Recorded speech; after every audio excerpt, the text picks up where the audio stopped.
I can't hear.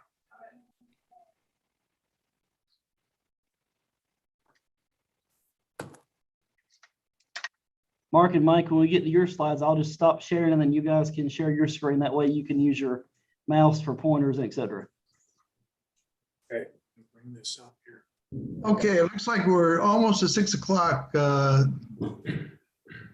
City Clerk, do we have a quorum? I'm trying to count. Looks like maybe. There's 4 of us for sure, right? Actually 5, I can see Councilman Yes, Donnie. there's a quorum. Okay, and I got 6 o'clock, so I'm going to call this special meeting to order. Mr. City Manager, the agenda, I think, is yours. Good evening, Mayor and Council. Thank you guys for being here early tonight. As you guys know, tonight we'll be talking about financing for City Center. We've put a lot of work into this. I would also like to recognize Mark Reeder and Mike Casillas also on the call with us. Thank you guys for being here. We're going to bounce this presentation back and forth tonight between a few staff members and also Mark and his staff. Just so you guys know, Mark is our bond agent. I've used Mark in previous cities. I believe Paige has worked with him as well as Navajo County. So very well known, good reputation. So again, we thank them for being on the call with us tonight. Tonight's our presentation has a lot of information in it. As we go along, please feel free to ask questions.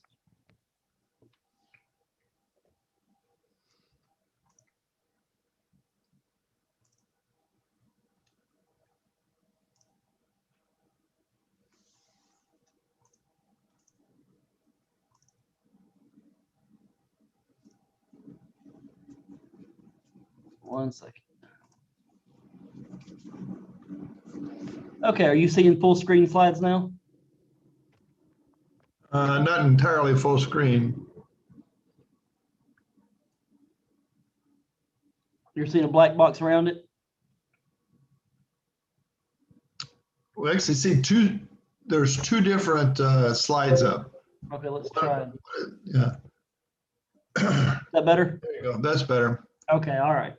Before you get started on this, Matthew, just let me, I want to point out or let the other council members know that there was a city center, city manager, city center working group meeting yesterday in which Councilman Rostosi, Vice Mayor, and I saw this same presentation. So just so that everybody knows, for full transparency, this presentation was given to us a day earlier at the City Center working group meeting. So we have seen it. Thank you, Mayor. Again, our presentation tonight is on City Center financing. A few City Center basics. It is city-owned land. As you may remember, originally it was 30 acres that we purchased over the years. Only 12 of those are developable, because part of that 30 is Scout Park, Scout Lodge, the park area in the middle of City Center, etc. So again, 12 developable acres out of 30. The city purchased those 12 acres for a little over $5 million. The estimated sale price of those developable parcels is 7.2. So nice return there. We're planning for $26 million in infrastructure. Eventually, $26 million in parking decks. Those will come as needed. We're not there yet. And upon build out, it will produce an estimated $2 million in sales tax revenue. That is, of course, at full build out of City Center. The main thing we're going to be focusing on tonight is the $26 million in infrastructure.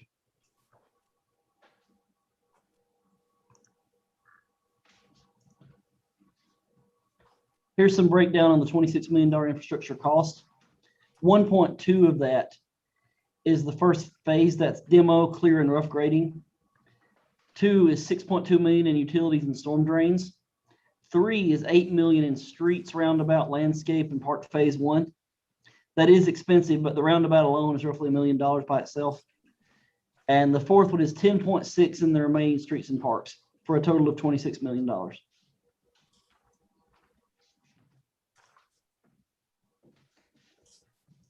Infrastructure financing. The city can pay for $26 million expense with CFD supported bonds. The bonds can be paid back through a CFD. A CFD is a community facilities district. We'll talk more as we go along what a CFD is. That would be on the City Center properties only. The city would pay $4 million of our own funds for the city center park and the city center utilities. There's multiple reasons for that, but it makes it easier for us if we're paying for the utilities, and also the park would be used by the public, not so much the businesses. So we feel like that's a good compromise for the developers, and also it gives the city some skin in the game at $4 million. We do have an existing bond of $3.3 million from 2015. We are looking at refinancing that bond. You'll see those numbers shortly. That bond could be refinanced for a savings of $119,000 over 10 years, or about 12 to 13 grand a year. The city center bond would be a 30-year bond at 2.5%, 2.58% interest. But again, as you know, the market does change daily. It's one of the best times in recent history to bond for things. But of course, numbers do go up and down, so please keep that in mind. Any questions so far? Matthew, this is ma'am. Ann. I have a question. What is our interest rate for the 2015 bond? Mark? Yeah, that I believe is at about a 258. Oh, so the same as the 30. Oh, wait. Yeah, got you. About the same. Yeah, Thank that you. was a, thank you. Thank you. At this time, I'm going to stop screen sharing. I'm actually going to turn it over to Mark. He's going to do the next 3 slides. Just 1 second, Mark. Okay, you want to just leave that? Okay, so you're gonna. If you want me to leave it up, I can. That's fine. Yeah, Matthew, if you don't mind, leave it up and I can just, I'll tell you when to go ahead and turn the slide. Thank you. Okay. Mr. Mayor, members of the council, good evening. Thank you for having us. We've enjoyed working with staff on the city center project. Very, very exciting opportunities, as you know, for your city. So we've been in the room talking about different financing structures. I think, as you know, real estate finance, if you will, and bonding is a fairly complex subject matter. And so we've laid out some conceptual information here that we hope is helpful to you as we continue to work together and ultimately figure out the appropriate structure as the city starts to develop and as the city starts to communicate and interact with the development community in terms of taking the project to the next level of development. So there's lots of, as you know, conversations taking place and will continue to take place as we put together the financing plan that works for everybody. This is just an outline of my colleagues that have helped me. Bob Casillas, who has worked with the city in the past. Bob's with us. And my other colleagues, Ken and Jillian. And we also have with us this evening the city's bond attorney with Greenberg Traurig, Mike Cafizo, and Paul Gales. They work on a variety of city transactions and a lot of CFD transactions as well. Next page. So, Mr. Mayor, members of the council, we're not going to really kind of talk too much about the blue bar there. That's the refunding transaction. We do think going forward, we might be able to refund out the 258 money with something less than that. So we just wanted to kind of give you that as an FYI. As you recall, I think many of you were on the council. Those were bonds or obligations issued by your city for some public infrastructure improvements. And as you recall, when you did the transaction, the city pledged a wide variety of revenues, which is very common in Arizona, as you all know, towards the repayment of that. And that debt service at about $330,000 is being paid out of the general fund. So didn't really want to get too bogged down on that, just to let you know that we have our eye on that for you. And talking with staff and getting our arms around the project, we know that there's a couple different components here. We know that there's a public infrastructure component, which I know that Matthew, Paige, and Woody will share with you.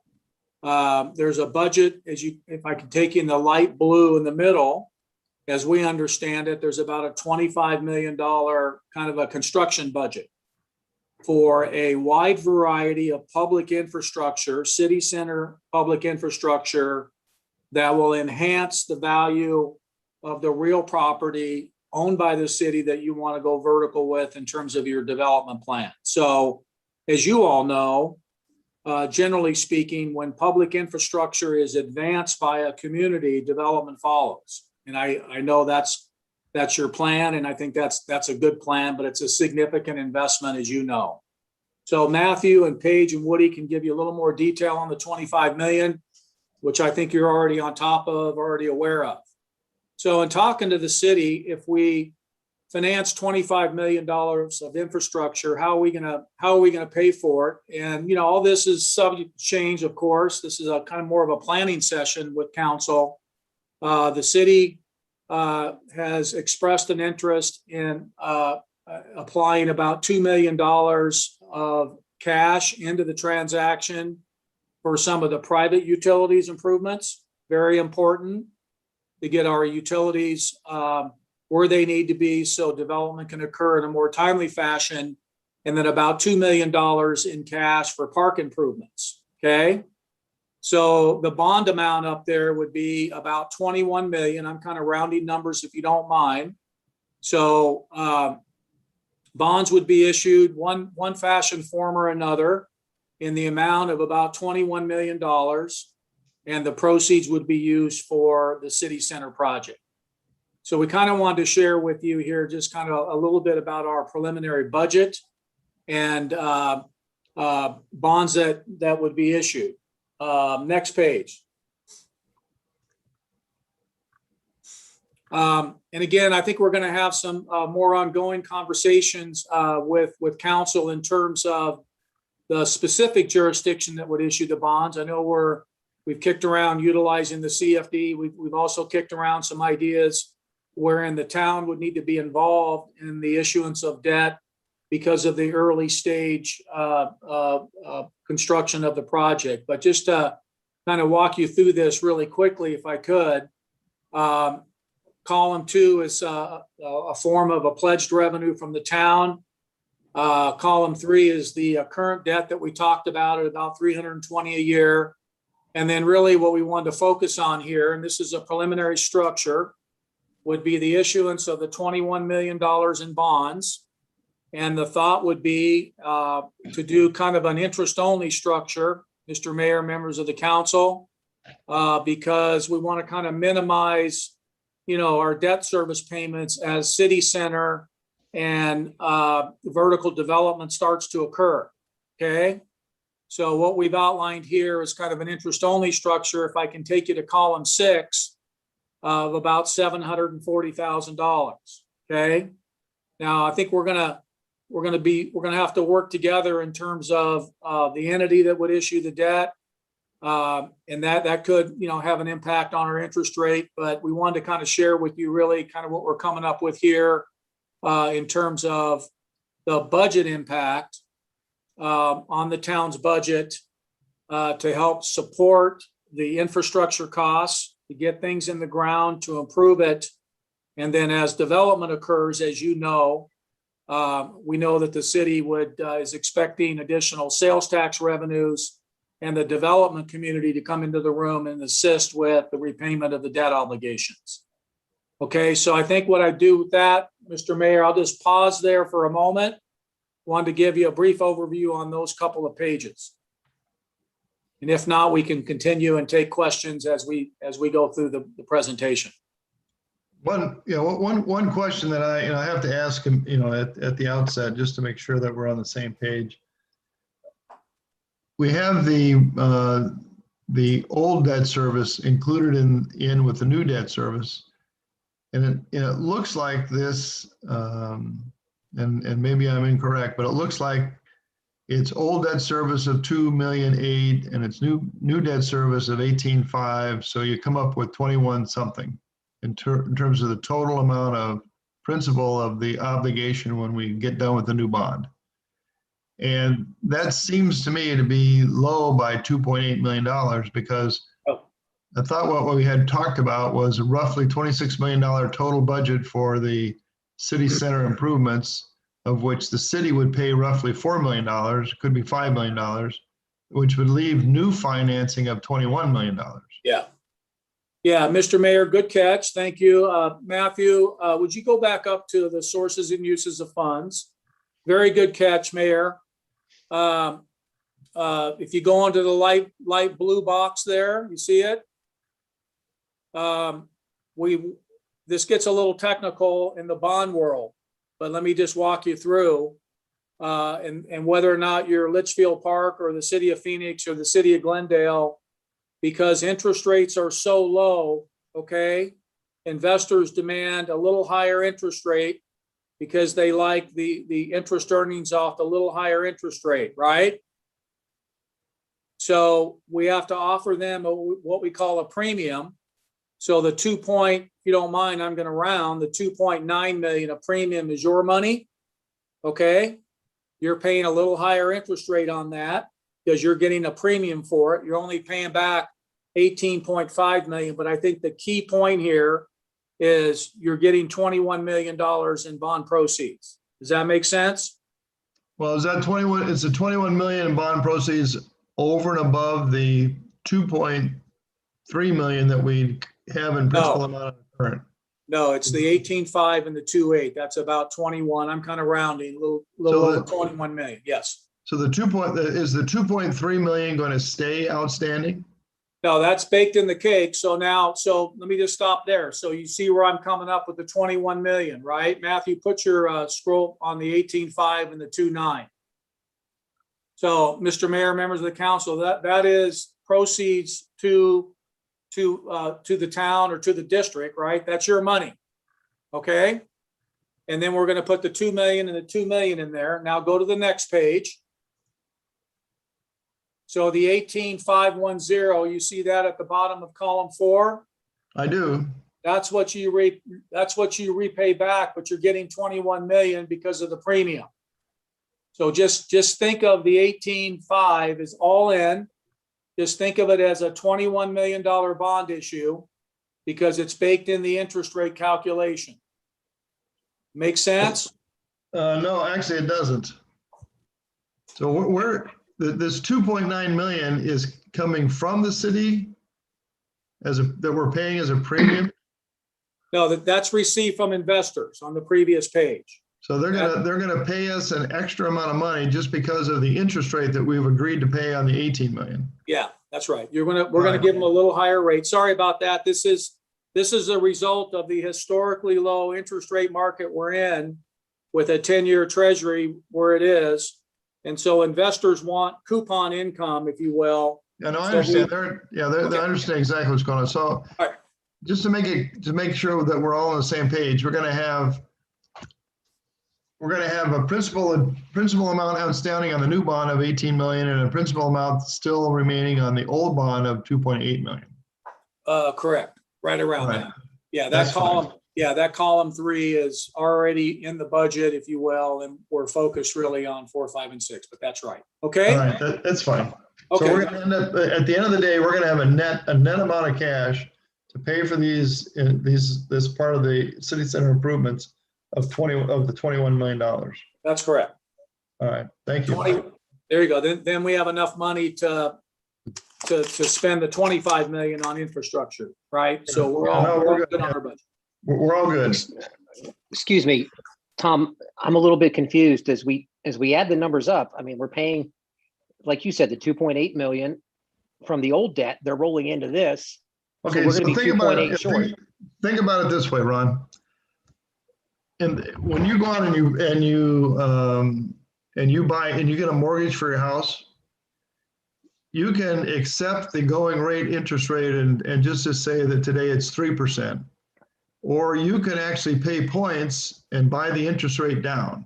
So you pay an upfront cost to get, instead of 3%, you can borrow at 2.75%.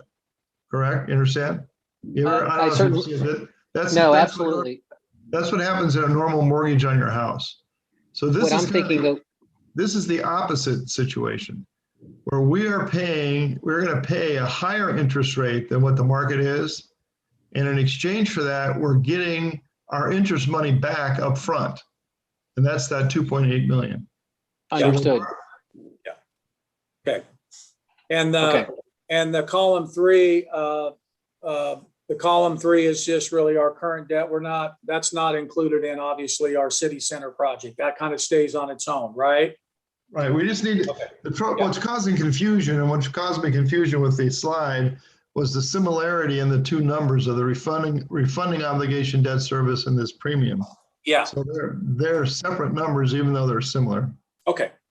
Thank you. And we just wanted to bring up the refunding, but I hear you. Okay, so Question. as it relates to our larger infrastructure bond, then the amount of interest we pay, you see our interest-only payments and our debt service will be a function. You know, these are estimates, as you know, ultimately of our credit rating and what we use as the issuer of the bonds.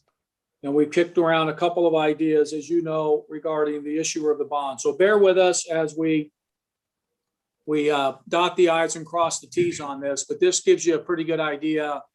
If the town were to issue or secure our 21 million, then kind of what we're coming up with is in this marketplace. Call it 3% money at the moment. Okay? Mark, I believe the vice mayor had a question. Yes, sir. Yeah, that 2 plus change million that we owe right now is secured by a CFD on the villages.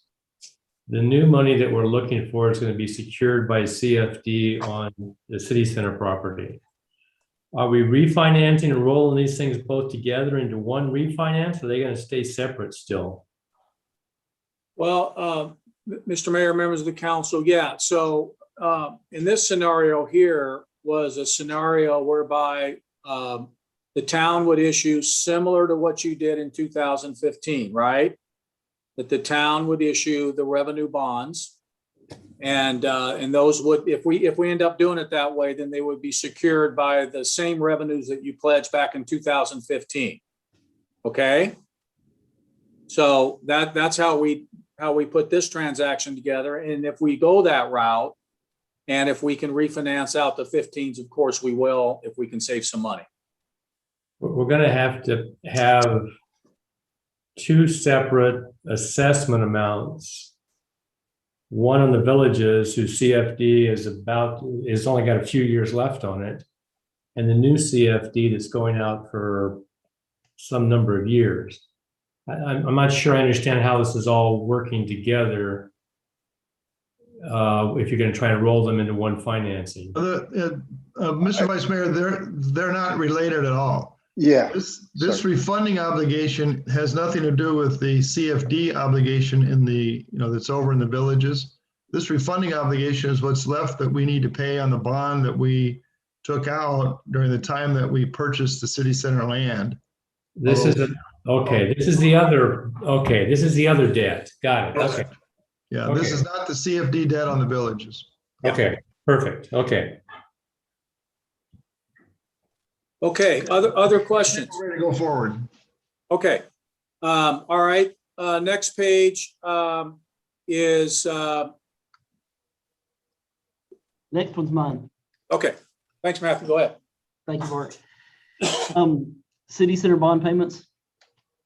If you saw the breakdown, so the interest-only payments were $740 a year for 5 years. And then payments of approximately $945,000 for the next 4 years.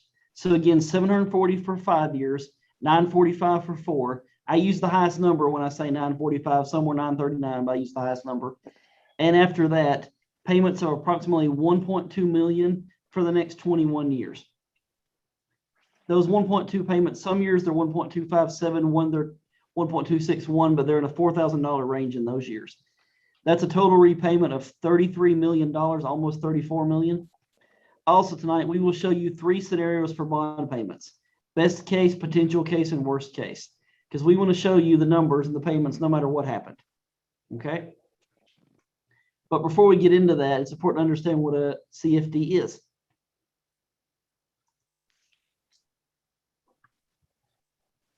Mark? Yeah, Michael, I think we're going to have Michael Cafizo walk you through an overview of CFDs. Michael, are you there? Yeah, I'm here. Can you guys hear me? Yes. Yes, we can. Okay. One of the structures we've been talking about, which may end up making the most sense, is that the city would issue would issue debt originally, as we've been discussing, to do the infrastructure we've been describing. So that would be a city debt. And then we would decide in the future whether or not to form a community facilities district. And the reason I say decide in the future is the plan is for the city to find a developer or purchasers of the land. And the purchasers of the land may or may not want a community facilities district involved in this. So what we've discussed is that in order for the developers of the land to ultimately repay the debt the city's incurring to make the improvements to the city center land, we could do one of two things. We could have the developers pay that directly by having a development agreement with them that was recorded against the real property as we sell it to them. And that would require them to pay their pro rata share of the infrastructure, or alternatively, we could form a community facilities district over that land. And as they bought the property, their property would be included in that community facilities district, and we would use that community facilities district to ultimately issue bonds. And I don't want to spend a lot of time on community facilities districts unless you guys want me to. You have a community facilities district within the city limits. You know, it's already been mentioned, the Village at Litchfield Park, and basically, just as a reminder for those who aren't familiar, a community facilities district is a separate political subdivision that a city, town, or county can form. It can be formed at one meeting of the. In your case, I'll just use the mayor and council of the city. The mayor and council of the city can form with the petition of all the landowners. So to draw a parallel to what we're going to do in your situation, you guys would own all the land. If it was decided that a community facilities district made the most sense, we would form the district while you guys owned all the land. You would sign the petition. The district would be immediately formed. Again, for those who aren't aware, the mayor and council serve ex officio as the district board of the district. There is an option under statute to use an appointed board. We typically don't recommend that, and the mayor and council acts as the board. There's usually a parallel, as you guys are aware, a parallel of the officers of the city being officers of the district. So your city manager is the district manager, city finance director, treasurer is the district treasurer, et cetera. The real use of these community facilities districts in Arizona is really to finance infrastructure for the benefit of developers. We see them mostly used in mixed-use master plan communities. They are occasionally used for commercial developments like we're talking about here. I don't know if I'm going to walk through the case studies or Mark's going to walk through the case studies, but we've got a couple of case studies to kind of show you how that happens. The concept is typically to not have the municipality, the city, form the district and be liable for the debt, but to have the landowner developers who are going to benefit from the infrastructure initially be responsible, and then as the project develops, as you're aware, those who buy property within the boundaries of the district become obligated to pay the debt. Typically, there's two forms of debt we see. One is an unlimited property tax debt.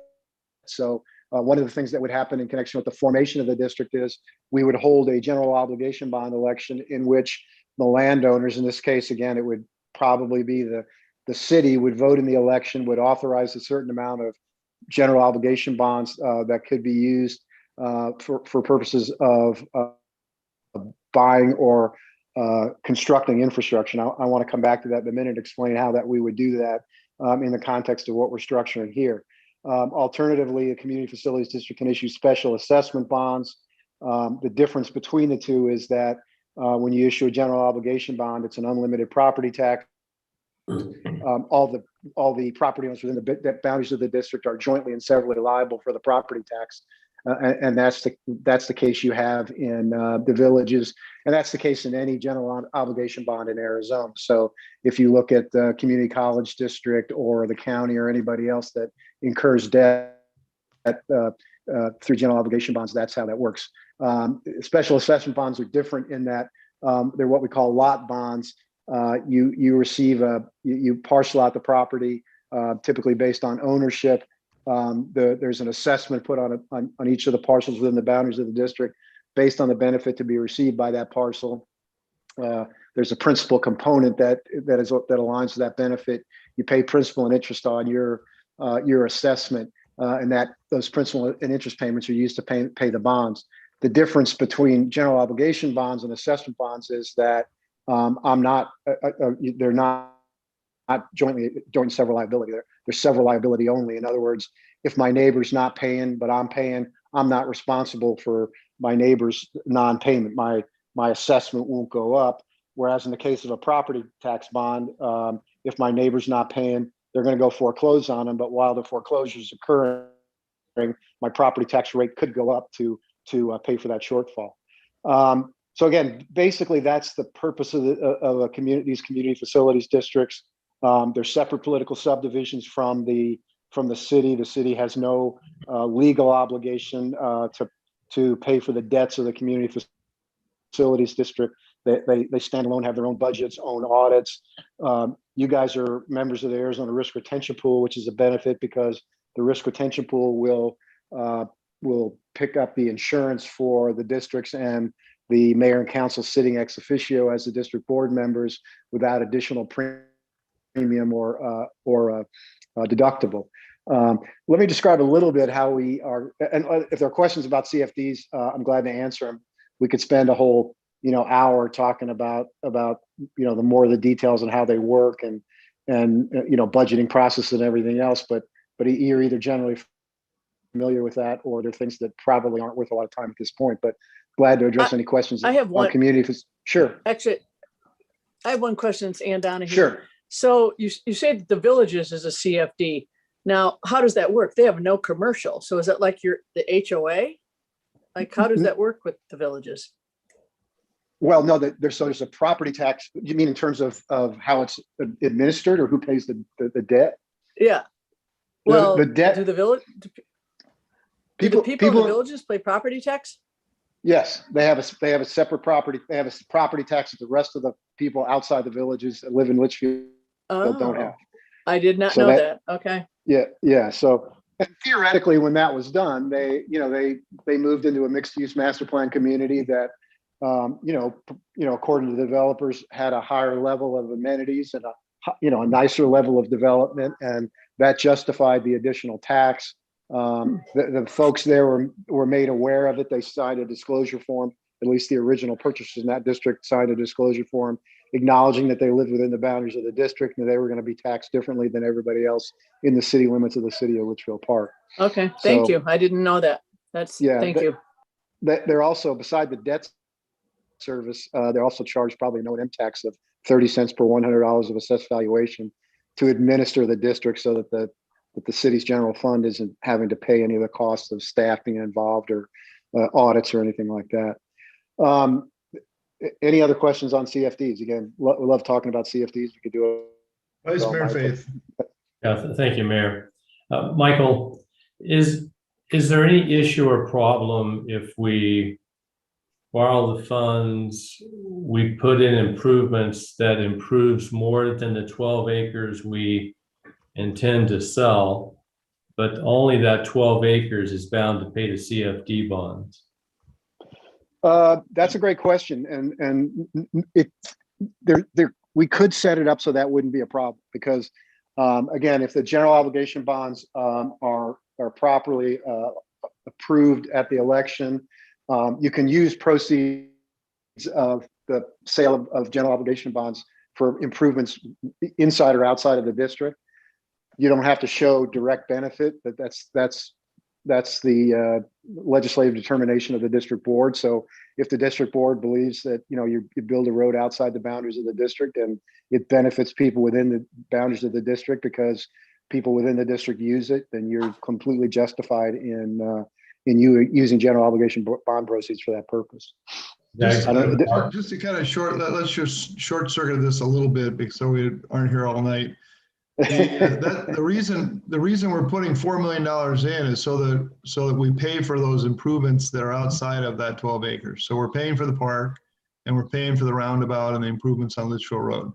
So the improvements that are outside of those 12 acres that we're selling, are being paid for by the city already. So it's an issue that really shouldn't come up in this bond issue. Got it. Thank So let me describe how we think this is all going to work if you use the community facilities district. Again, two approaches here. The city borrows the money, as we've described, through an excise tax back obligation of the city of Litchfield Park. And once we get the developers involved, we sit down with the developers and we say to them, okay, you can either pay this directly. We'll put a kind of lien on your property. You're going to have to pay your pro rata share of the cost of the improvements. We can give them the option to pay over time with interest. We could use the bond interest rate on the amount that the city borrowed. We could do it that way, or we could give them another option and say, okay, we're going to form a community facilities district. The community facilities district will have the ability to issue general obligation property tax bonds. And the concept would be that as the vertical development within the development increased over time, that would give us more bonding capacity. And as you guys know, bonding capacity is a function of the value of the property and the tax rate. You don't want the tax rate to be too high because that typically discourages people from wanting to buy the property. So we'll come up with a tax rate that is something that would be acceptable to people. But as the development increased in value, we could apply that tax rate and figure out how much we could issue in bonds. So over time, the thought would be to, in effect, move the debt service from the city's excise taxes being the payment source to property taxes within the boundaries of the district being the payment source. And we could do that piecemeal as the development occurred. Incrementally, then what would happen is we would shift the city paying the debt service out of excise taxes, as I said, to the district paying the debt service out of property taxes by having the district issue bonds.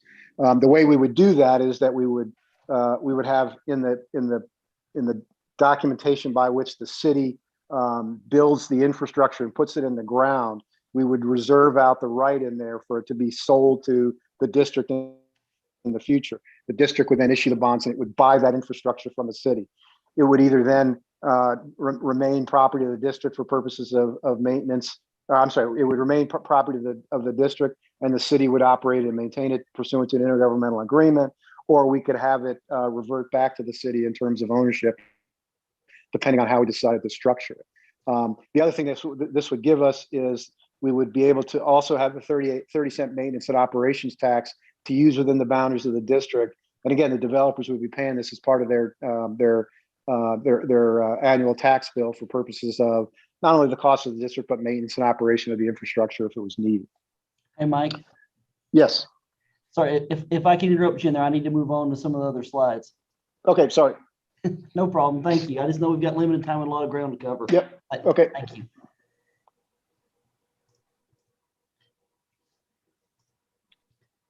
Two cases we wanted to show you guys. One was in Scottsdale. This was a case that was a CFD that was done. They could have bonded for up to 9 million. They bonded for 3.8.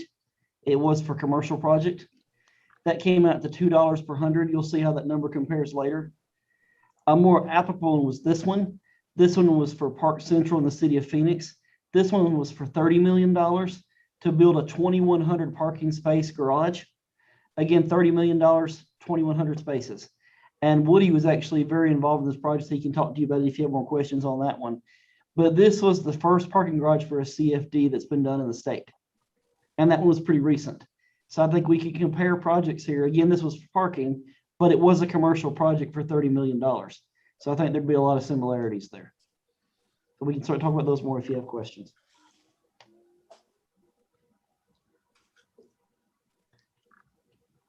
Paige, I'm going to give it to you for the next two. You want me to stop screen sharing for you? If you want to just leave it up, that'll work for me. Okay, go right ahead. Thank you, Matthew, and Mayor and council members. As we all know, the city does not have a city property tax. So if we were to establish a CFD, the CFD would have the authority to issue debt, which would then they could essentially levy a property tax to pay that debt. So since there isn't a city property tax, the CFD property tax kind of makes up for that. So it's kind of evens out. And so we wanted to show you in comparison to our neighborhood cities, what their city property tax rates are. So you can see $1.42, Buckeye's $1.78, Glendale's $1.80, here's $1.73. Those are the closest to us. And potentially we would be looking at $1.85 for the city center CFD, which could cover the debt payment in full eventually. It takes a little time for the assessed valuation to increase, but as the buildings get constructed, the valuation will increase. So that's why it's in parentheses that the rate may be higher in earlier years if needed. So if we do go this route and the CFD was assessed, it would be equal to $3.70 per square foot or $1.85 per 100 assessed valuation. And we looked at some other properties, commercial properties near us, and they're available between $28 and $36 per square foot, just to give some comparisons there. And we would be at 33. Question? Yes. Paige, this is Tom. The idea that it could be higher in earlier years as needed, would we have a cap on it? Let me answer that for Paige, because she may not be completely familiar with what's this whole proposal. It would be done exactly the same as it was done in the village, in which the village had a maximum tax rate, and I think it was $3 per 100, but it could have been $2, but I think it was $3 per 100. And anything over and above that was required to be paid was paid by the developer. So in the concept, the city would be the one standing behind this, so that if you needed more than $1.85 per 100, the city would pay that. Thank you. You ready for the next slide, Paige? Yes. So the sale of the city center parcels, we can't sell the properties less than fair market value, and this would have to go out to public bid. It would be a public bid process, and the bidding process is required with the fair market value being the minimum bid. But if we do have any parcels that are bid over 1.5 million, an election of the residents will be required to approve the sale of the parcel. So if, let's just say by chance we have a few bid the same amount, we're going to structure this bid process that it's going to include things more than just price, such as the design, the feasibility, their qualifications, and make sure they're conforming to city standards. So an evaluation committee will be put together and will score all the bids, all of those, and score with and include all of those things that I just mentioned. So it's more than just price, but we just wanted to make sure everybody understood if it is greater than 1.5 million, an election is required, and that's by state law. Thank you. And that's all I have on that. If there's any questions, thank you. Thank you. Woody, you with us? Yes, I'm here. Woody, if you want to talk about parking garages, sir. Yes, sir. Mayor, members of council. So one of the first things I did was to go through an analysis of the original plan and the new zoning for the city center, and looked at maxing out the amount of square footage that we could build on the site. And that was somewhere around 560,000 square feet, but it required so much parking that we would have had to build something like 5 parking garages. So, backing off from that, it looked like the sweet spot was maybe somewhere around 400,000 square feet of mixed uses of retail, restaurant, office, and residential. And that would require that we have about 2,000 spaces total, including some in parking garages. So we'll have some on the ground, but we'd also have to build, if this turns out to be a 400,000 square foot project, we'd have to build probably 3 parking garages that would provide about 1,300 spaces total. And they're not cheap to build. As you saw in one of those case studies, they're $20,000, $15,000 to $20,000 to build a parking space in a garage. But we don't want to start out building parking garages right off the bat. We want to see and make sure that we're going to start heading towards that 400,000 square feet. So we kind of keep an eye on it and see, how successful the development of the project is, and then we could phase them in over time.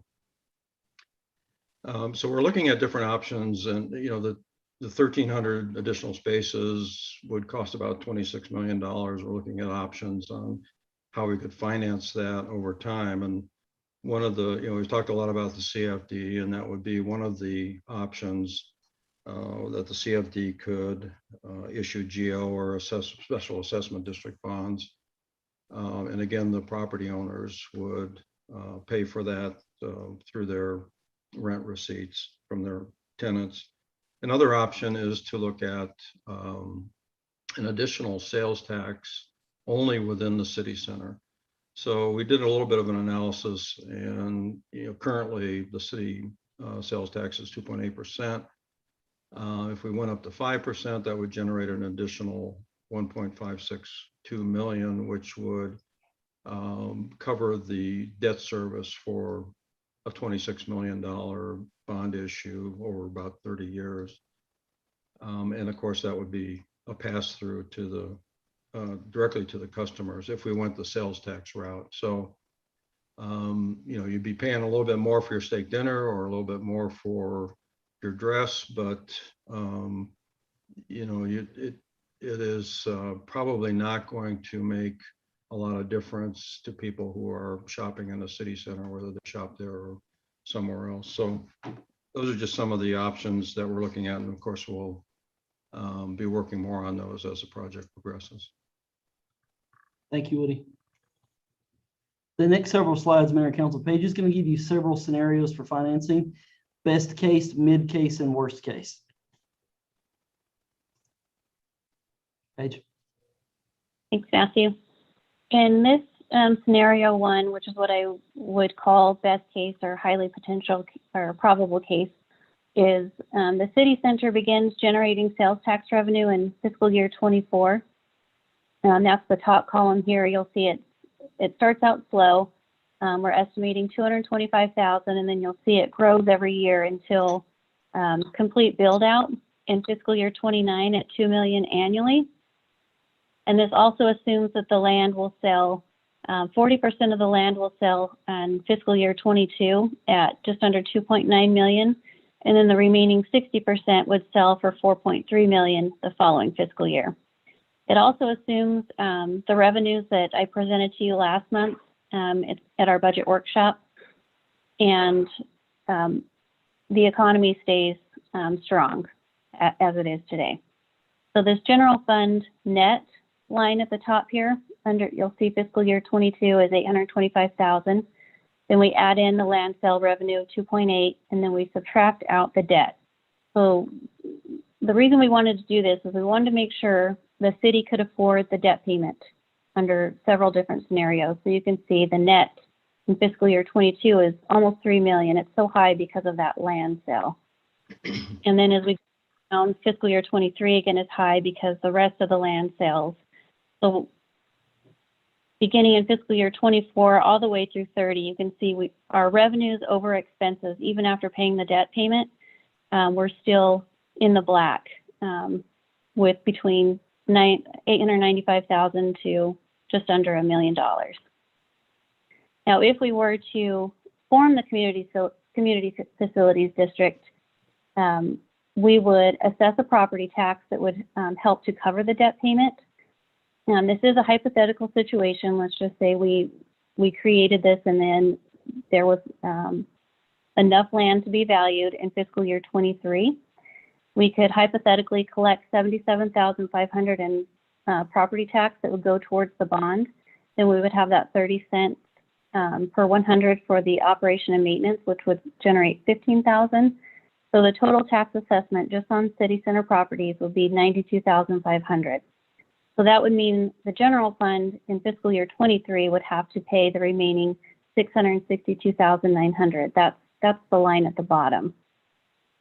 So hypothetically, we think the land and the buildings on the land by fiscal year 26, the value would be high enough that it could make the entire debt payment, and the city's general fund would no longer have to make that debt payment. And that's until the debt is paid off.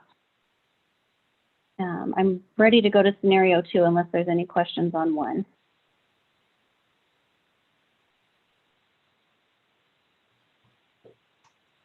Okay. So under scenario 2, this assumes 50% of the city center revenue. Let's just say a recession comes and city center slows down, and we just aren't, the businesses aren't starting as quickly as they are in scenario 1. It also assumes that our sales tax drop below 19% below fiscal year 21 actual this fiscal year.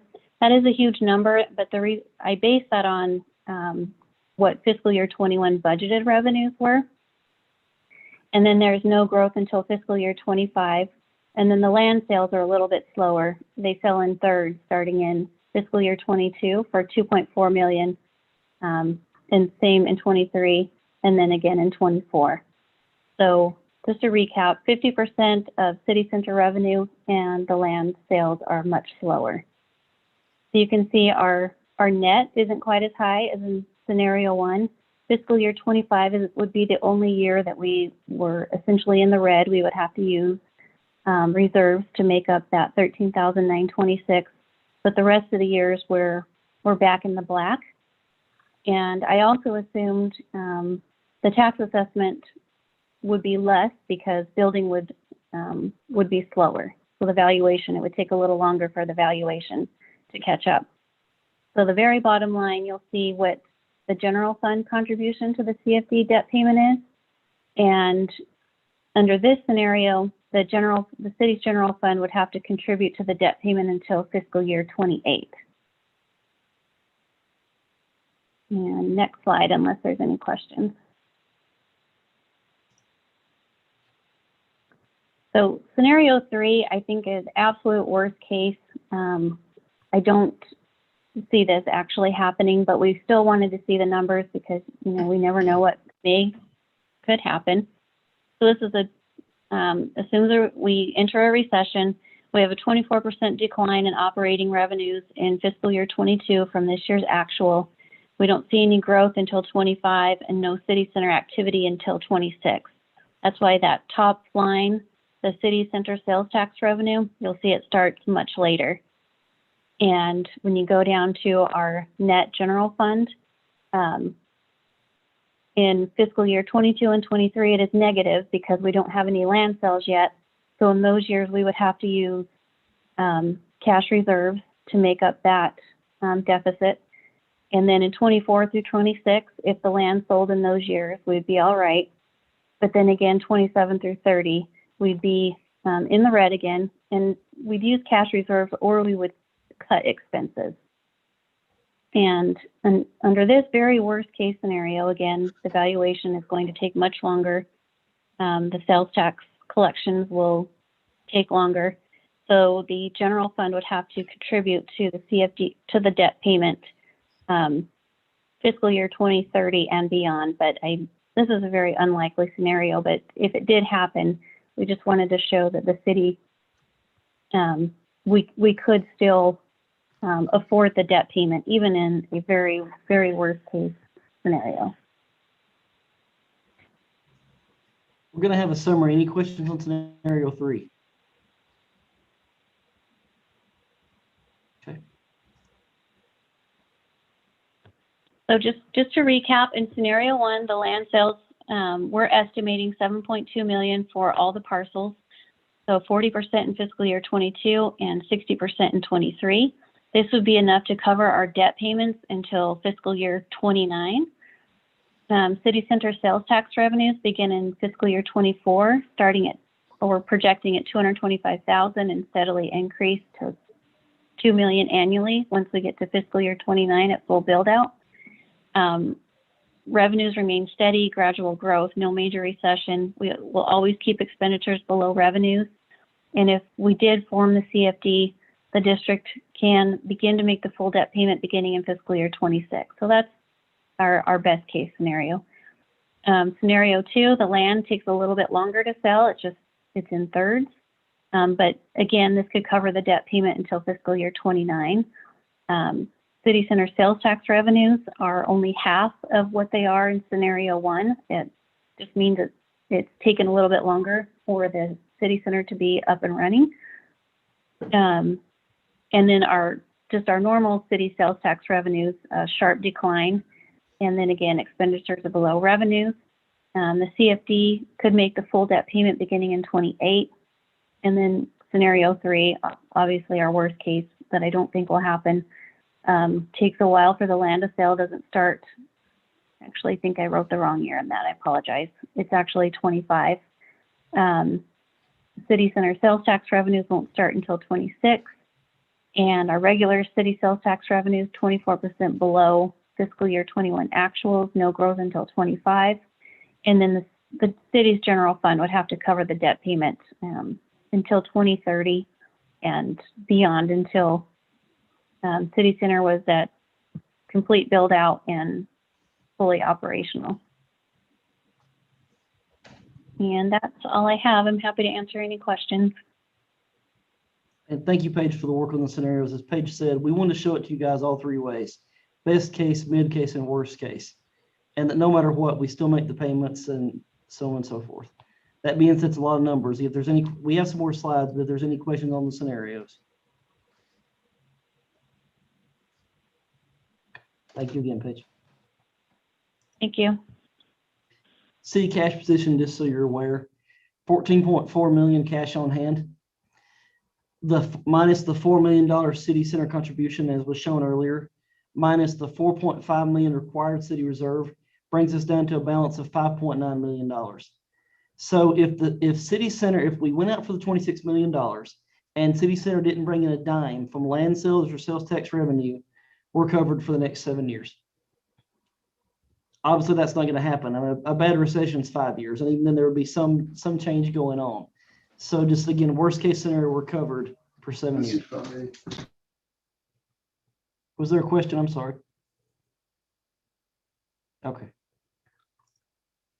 City financed option, another one we looked at. The city could finance up to 10 million of phase 1, but phase 1's about 13 million by itself. So to do that, we'd still have to bond out for $3 million. That would serve as a hedge against the recession, because we would have, again, we do it ourselves versus a bond payment. It would also show developers were committed to the project. But bond rates will rise, and that will drastically affect the CFD payments. Also, again, as I've showed you, we can make the payments for 7 years with 0 in city center revenues. And also, if we did that, it would make necessary to greatly reduce or defer CIP projects. So, would not be my recommendation. As far as what my recommendation would be going forward, 1, we establish a CFD on the properties and pay back the bond over a 30-year term. 2, we commit to a $4 million investment to city center to cover utilities and a city center park development. 3, council approve the sale of $21 million in bonds. 4, have the properties assessed by a commercial broker and prepare the parcels to receive bids. 5, schedule groundbreaking and begin construction of infrastructure this summer. Anticipate construction of buildings to begin by June 2022. First bond payment of $740 would be due next year. We anticipate build out of city center by 2028 and expect $2 million in annual city center sales tax revenues by 2029. Obviously, it would be more if we raise the special sales tax rate for city center to pay for park index. Any questions on the recommendation? Matthew, Yes, ma'am.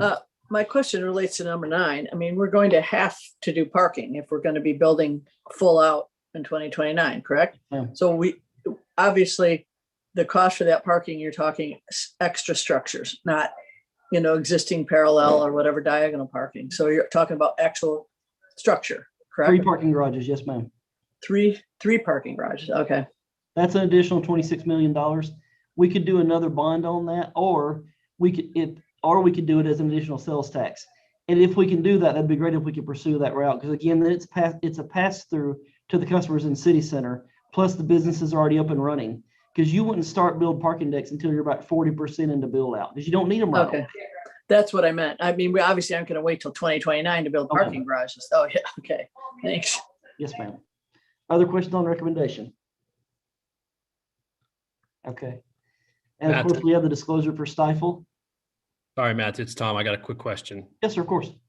I'm just curious, the 26 million cost for the project, are we confident in that number? Yes, sir. So to Councilmember Stosey's question, so we did get a GMP number back today, a range of 27 to 29, just so you know. So we're going to beat that down to $26 million. I don't feel that we can bond for more than 26 million, neither can staff, or we don't either, because basically we want to keep that number. We want to keep the CFD assessment where it is. We don't want to get above much more. It's not marketable. So we will cut that number down to 26 million. So it would be a good number, sir. Yes, sir. Other questions? That's all we had. Mark, thank you for you and your associates for being with us tonight. We appreciate it. Mayor and council, I know we threw a lot of information at you for you to go over. If you have any questions, we certainly welcome those. Okay, if there are not any questions, what we're going to do is adjourn this special meeting, and then we'll call the regular meeting to order. So are there any questions before we go on to the regular meeting? Okay, so the special, City Clerk, do we need a vote to adjourn this special meeting? Yes, please. Okay, is there a motion to adjourn the special meeting? Moved by Councilman Clare, second by Councilman Donahue. All those in favor, please say aye. Aye. Aye. Any opposed? All right, the meeting is adjourned.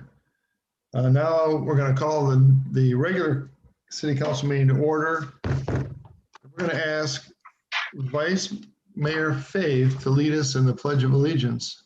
And I think we're going to have a flag on our screen. Okay, go ahead, Mr. Vice Mayor.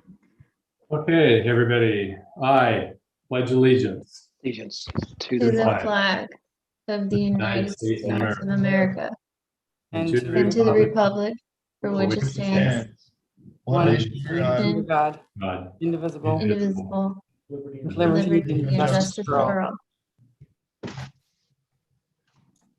What a great job, Mr. Vice Mayor. Oh, what a surprise. Thank you. It's always fun when you're surprised. All right, so we'll go on to the councilman reports. Councilman Brainerd Watson, would you like to begin?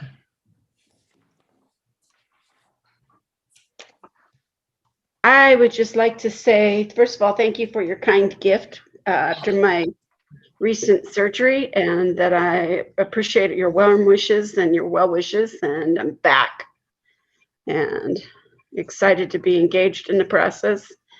I don't really have anything to report. Haven't been out doing much, except I went out to the Wigwam the other night for dinner. I will be honest and say it's the first time I've been in a restaurant to eat since February of last year. And it was such a treat to see the place packed. We had to actually wait for about 30 minutes. And so it was a good thing to see it packed. The whole downtown area was packed. So I'm glad to see people starting to move back towards what we perceive as normal. And that's all I've got. All right, thank you, Councilwoman. Next, we'll go to Councilwoman Donahue. I would like to actually compliment Goodyear Fire for a wonderful job at the fundraiser that the Historical Society did. They had the bike scavenger hunt, and they did a fabulous job in the parking lot with the bike rodeo. They were just top notch. They're just awesome. And then secondly, since I sort of call myself the school liaison, I just wanted to report that some of you may know that the Litchfield School Board has had some challenges in the last year with some issues. And all I would ask all of council members is to please understand that they're going through this, they're figuring things out. There's been major misconceptions, major misunderstanding, but that I truly trust those that are at the top, that they're figuring it out and they are absolutely qualified to do so. So just an FYI. in support of the schools, which are out Friday. Happy summer. Anyway. All right, thank you for your report. Councilman Clare. I was fortunate enough to represent the city in the Maverick tournament with you, and had an amazing time. It was a great tribute that was given to Mike Yates and everything that happened with that. And a ton of money was raised for the projects that they're working on. It was really a great event to see. It was good to see everybody out there and just the activity in the community. Okay, thank you, Councilman Clare. How about Councilman Rostosi? Thank you, sir. Nothing to report. All right, Councilman Romack.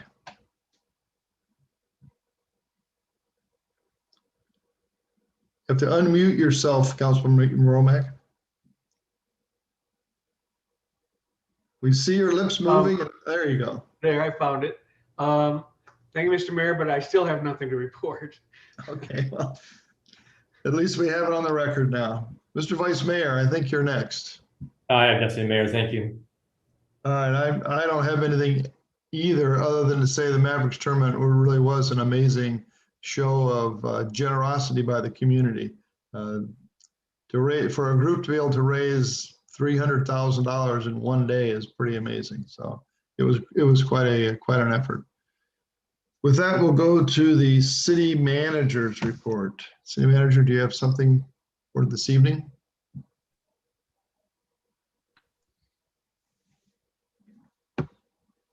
You have to unmute yourself also, Mr. City Manager.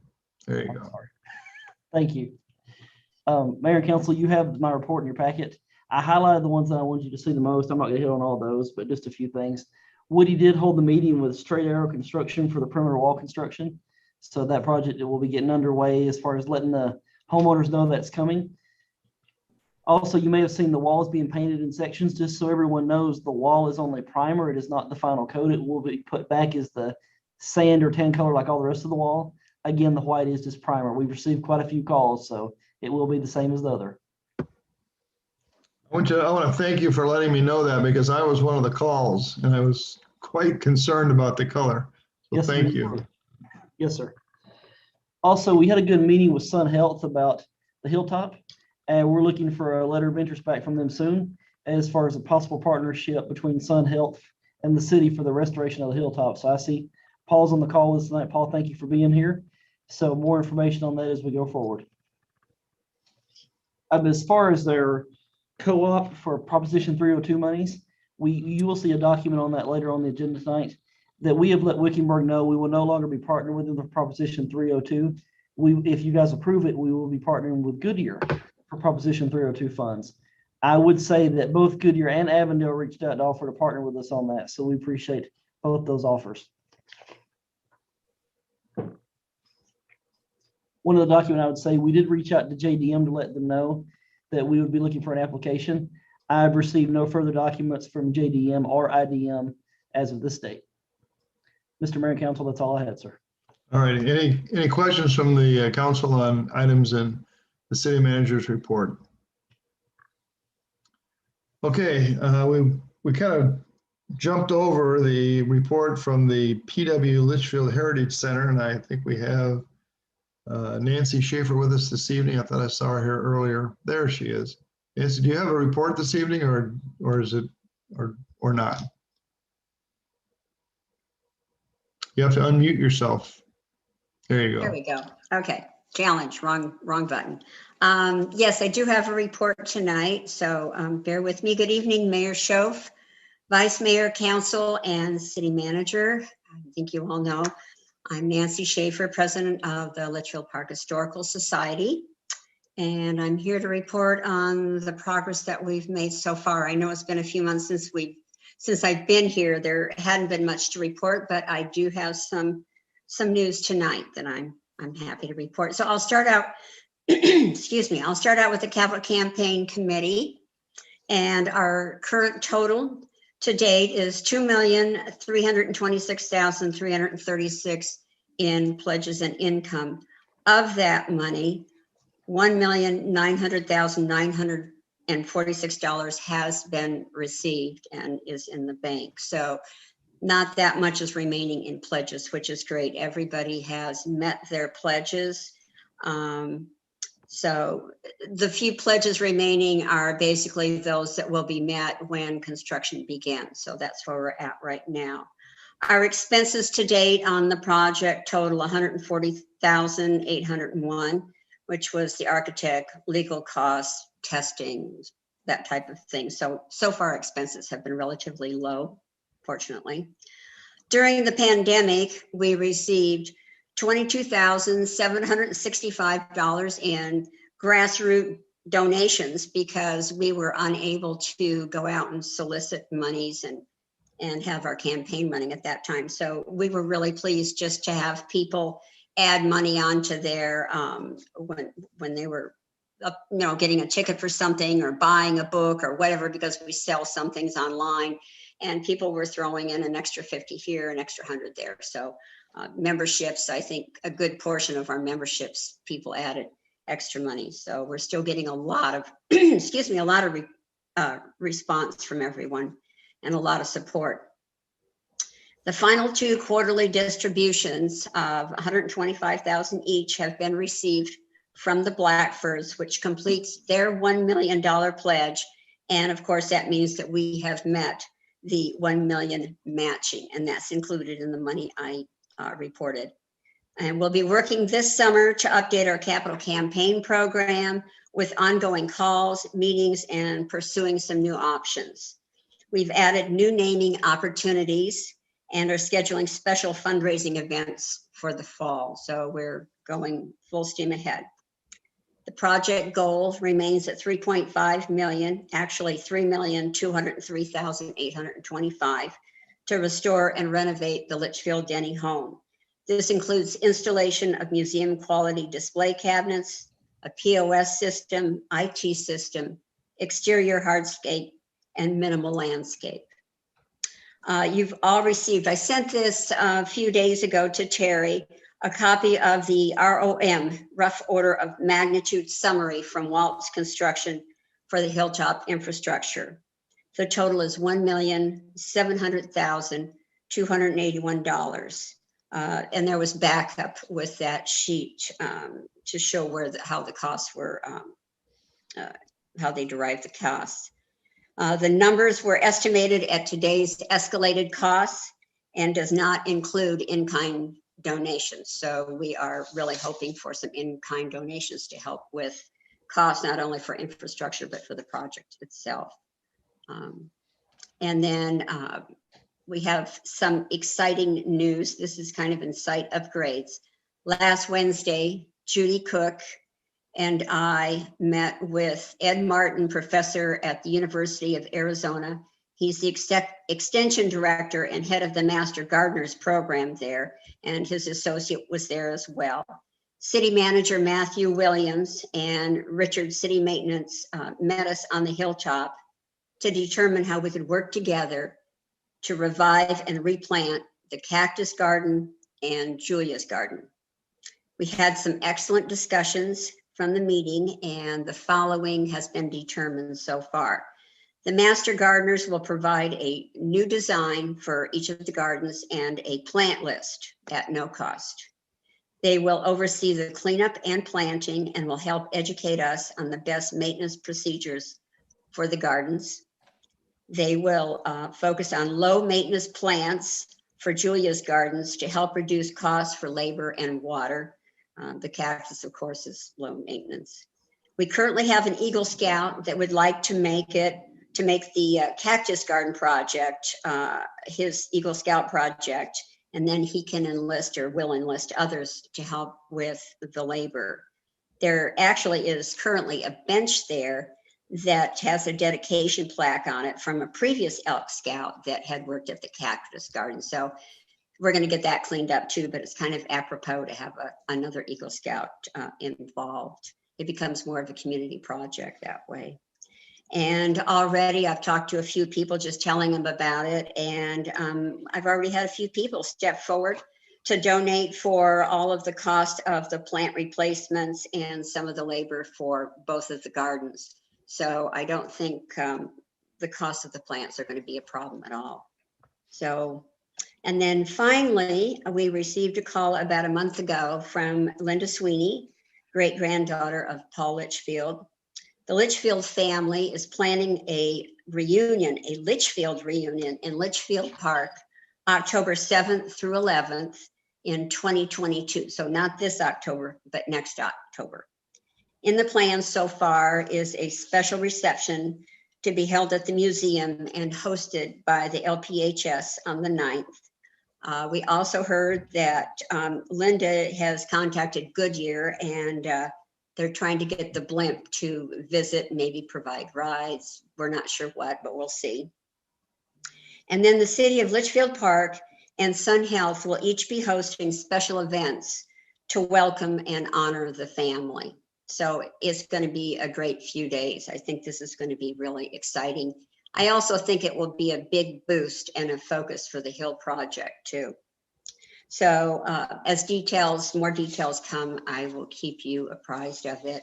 And then also, I'll send a copy of my report to Terry so she has all the information for her minutes. Are there any questions? I see a hand. Okay, any questions? I don't see any questions. We appreciate your report, Nancy. Thank Sounds you. like you're making great progress, and we hope we'll continue to work together to get this project over the finish line. Great, thank you. I really appreciate it. I appreciate all of the city support, everyone with the city. Everybody's just been great. So thank you very much. All right. Next item is call the community. I don't think we had any requests to speak. Is that correct, Ms. City Clerk? That is correct, Mayor. We had no, then it takes us to the response to last meeting. There were no speakers at the last meeting, so we'll go to presentations.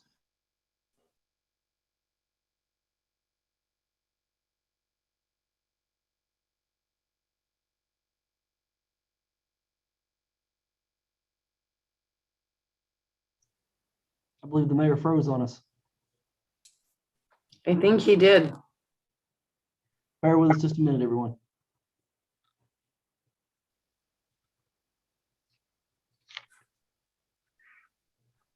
First presentation.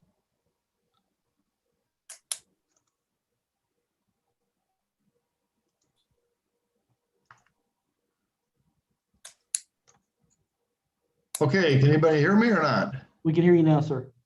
All right. I don't know what happened there. Just went crazy.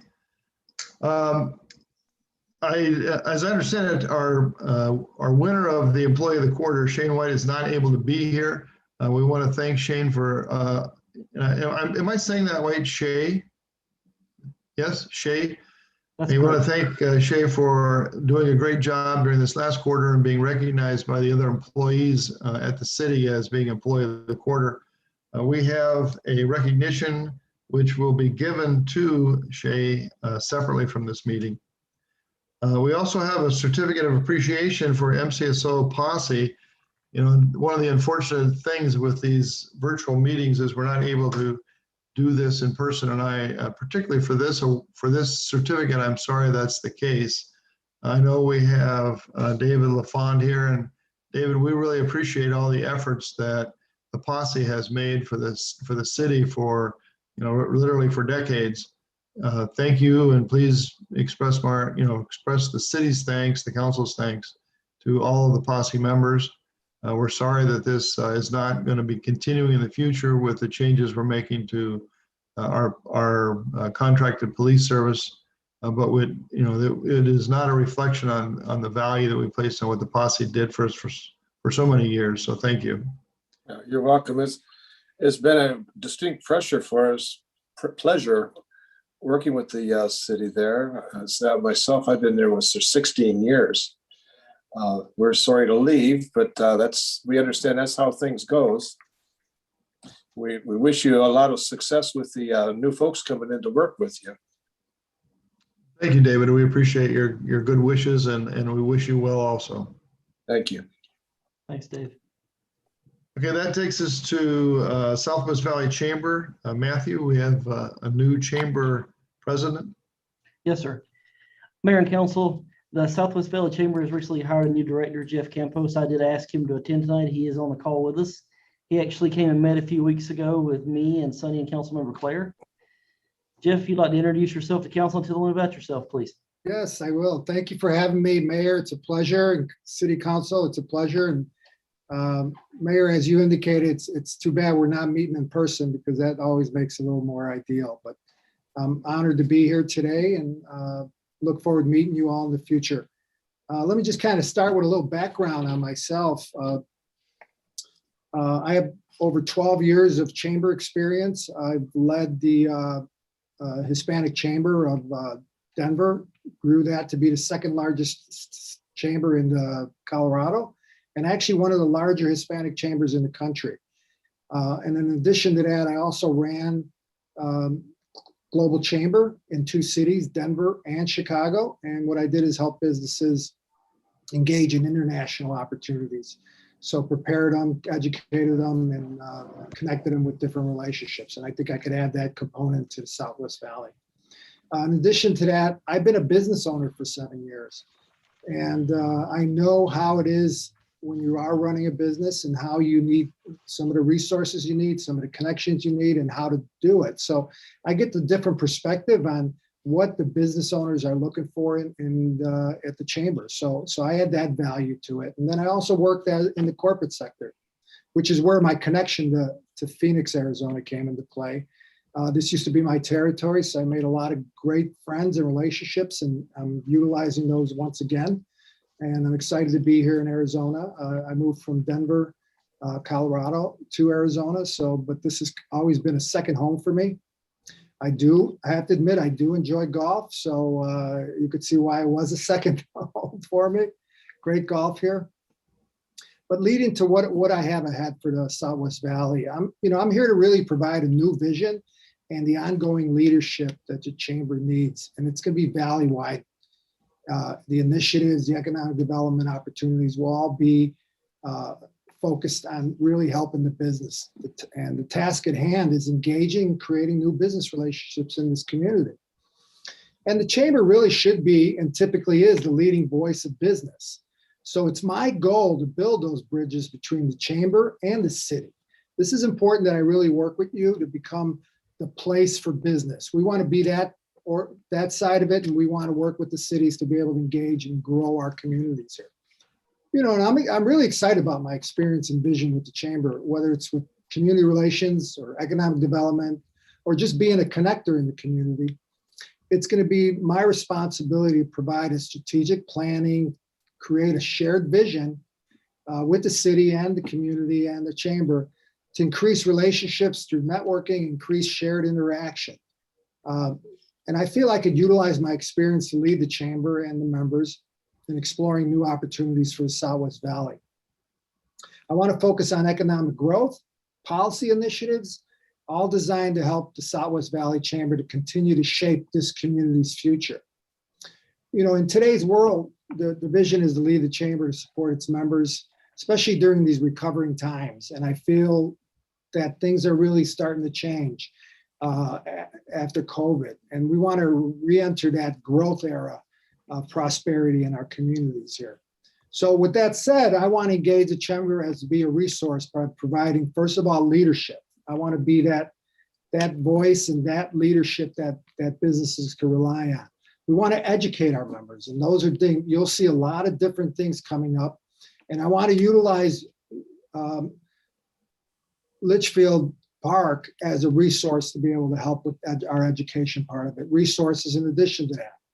I also want to really grow our connections to make sure people are connected.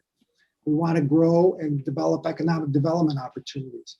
We have such a growth opportunity out here with businesses that are moving in. We want to make sure that we have large connecting with small and small doing business with the larger ones. Also, in addition to that, with my global background, we want to really develop opportunities, have businesses look at that it's not just localized, but that it's going to be something that they can look across the border. And we're going to have sessions where we may be looking at our neighbor to the south, Mexico. They will have, there could be so many opportunities there, and we're going to educate them, work with the consulate here, who I know well, and grow that relationship with them and see if there's opportunities there.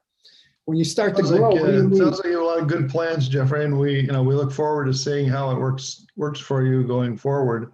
And we look forward to seeing you at the different events that we have in the city where that are supported by the chamber. So thank you very much. Mayor, one thing I just mentioned that the West Valley Chamber Alliance, which is our coalition with all the 6 chambers across the West Valley, we are hosting on Tuesday, June 15th, a legislative update, and we'd like to invite the mayors from all 6 chambers, council members, city managers, along with the chamber leadership to invite you. And we're going to have a great event that we'll be hosting, and it'll be out in surprise, but the invitation will go out tomorrow. So I hope you could all attend this and really show some support for the Southwest Valley.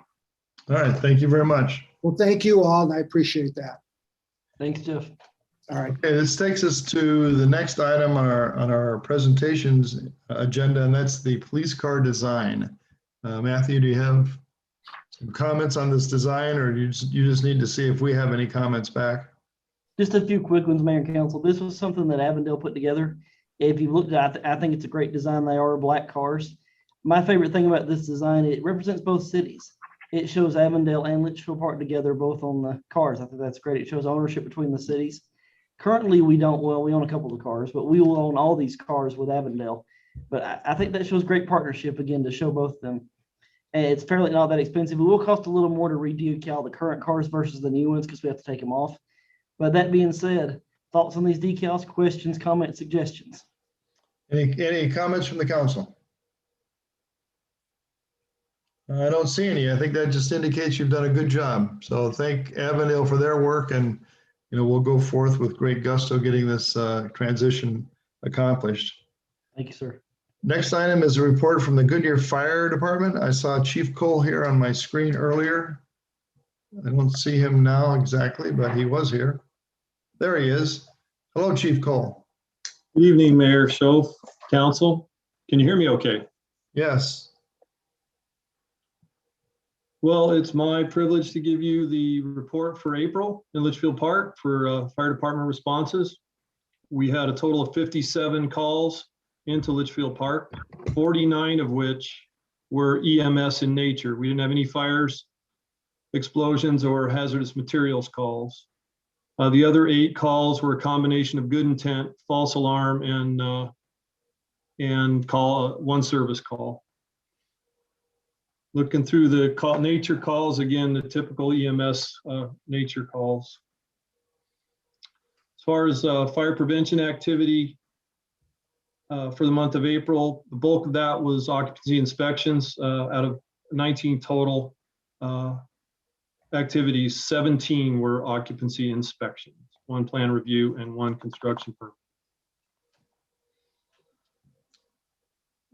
I'd like to go back real quick and just mention that you're on track. We're trending very close to last year's total call volume with a couple of months to go in the fiscal year.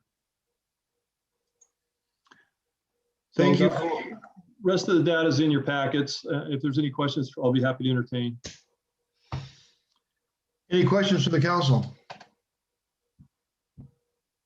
I don't see any. We appreciate all your efforts as always, Chief Cole, and if you'll please pass our good wishes on to your men, I would appreciate that also. The city values our partnership with Goodyear in the fire and emergency services arena. Thank you. Thank you, Mayor Schoaf. A privilege for the men and women of the Goodyear Fire Department to serve the citizens of Litchfield Park. Have a good evening. Thank you. Now we have a report from MCSO. We have Captain Bratton here. Captain. He's not, it's Lieutenant Scott, Mayor. Okay, a little fake out on there. Where's Lieutenant? There he is. Hi, Lieutenant. Hey, Mayor, Vice Mayor, and Council. Just like to introduce myself. I'm Lieutenant Chris Scott. I just recently transferred to this district out of the District 3 Sun City Surprise area. Give you a little background. I've worked with Litchfield Park for actually many years through my career. I was actually the first deputy that worked with the Sheriff's Office contract many years ago. Started the first arrest within the contract, and have worked there as a sergeant, as a lieutenant once before, and now I'm back again. So I have a good understanding of your city and of the activities that have gone through there through the years, and so So I find it an honor to be able to speak with you guys today.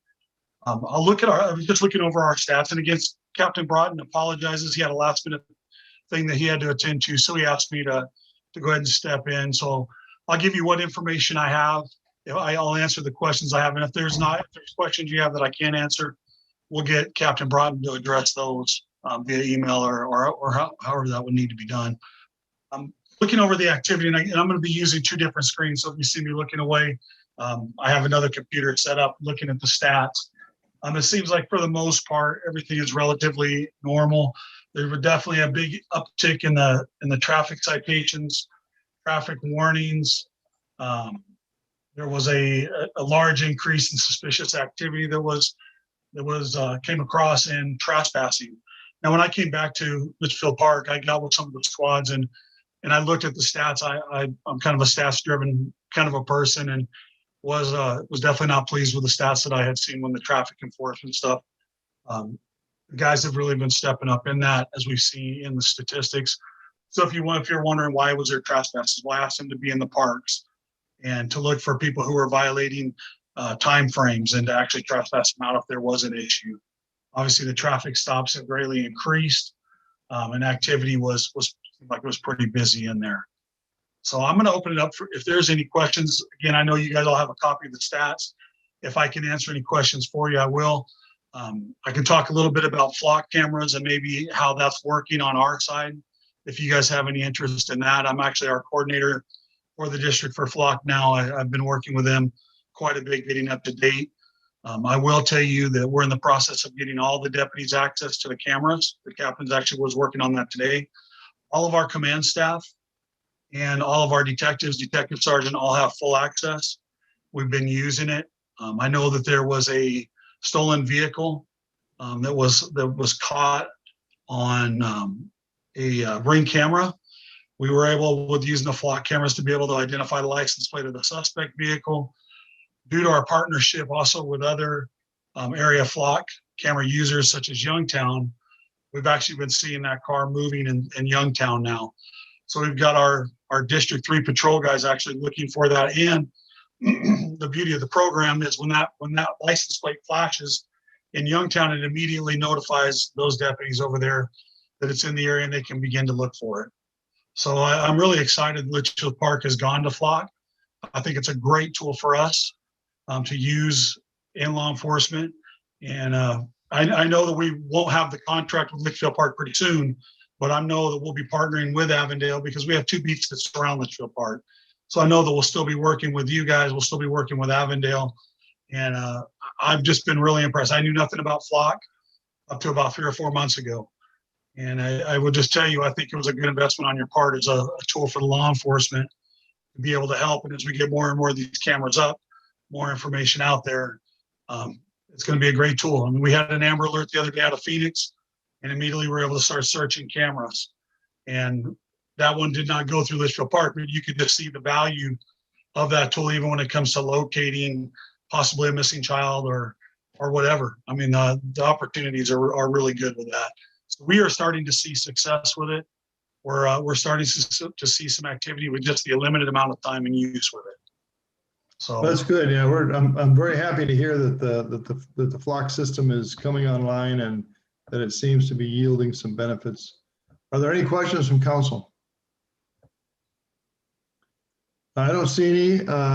Lieutenant Scott, thank you for coming and giving the report, and let your guys know we appreciate the service that they give to our community.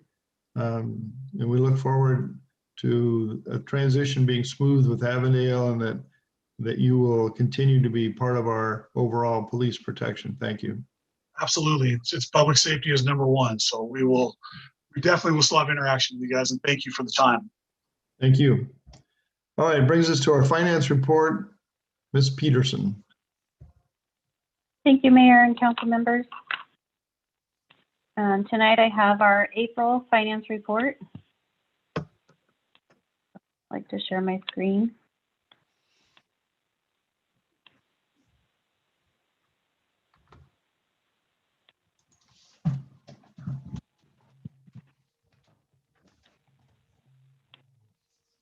I'd like to go over our sales tax report first.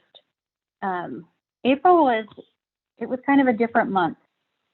We have a few anomalies in here this month. So our retail sales were actually down 32% this April compared to last April. But if you remember, this was the start of everybody buying considerably more than normal when COVID first started. So I think it makes sense that we had such a huge drop. I think that will level out over the next few months.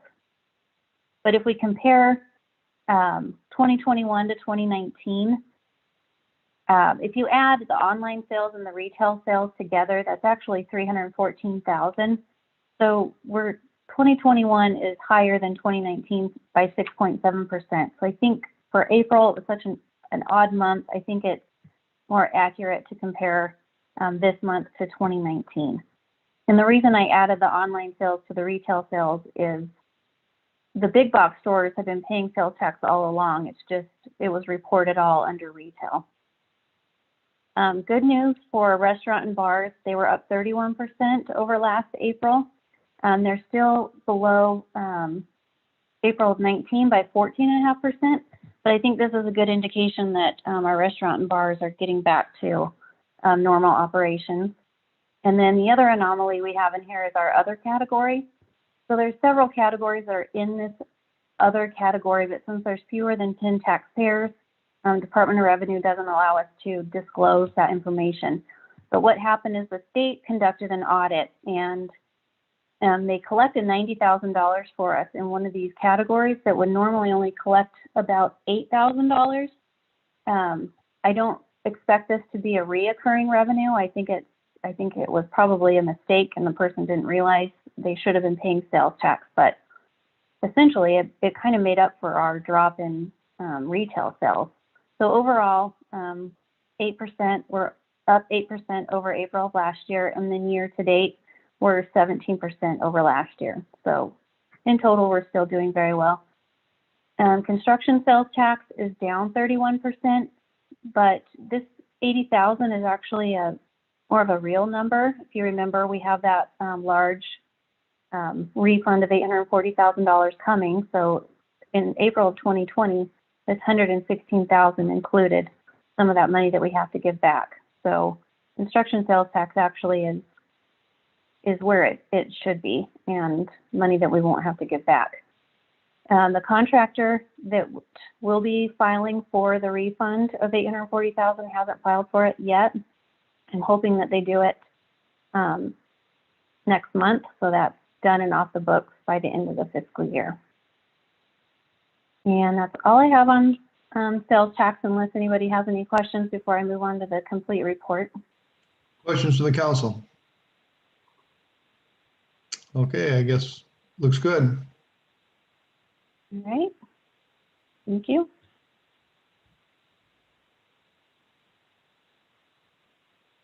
So we just covered local taxes. So we're at 103% of budget, which is really good. State shared revenues at 91%. All the others are about where I anticipated them to be. Miscellaneous is so high because of that insurance claim we had for the playground equipment. So in total, our revenues are at 91% of budget estimates.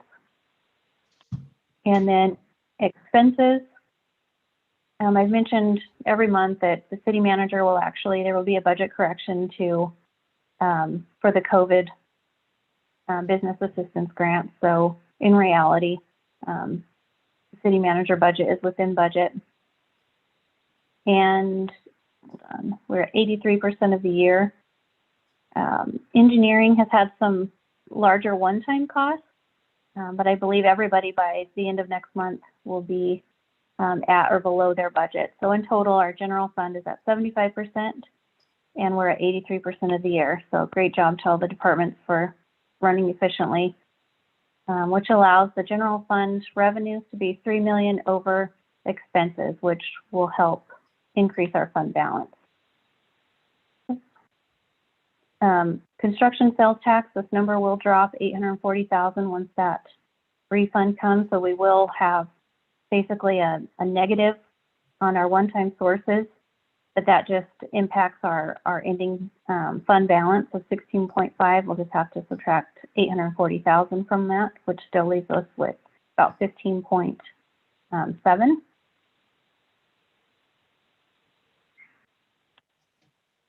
So our fund balance summary, our general fund at the end of April is at 16.5, less the 840.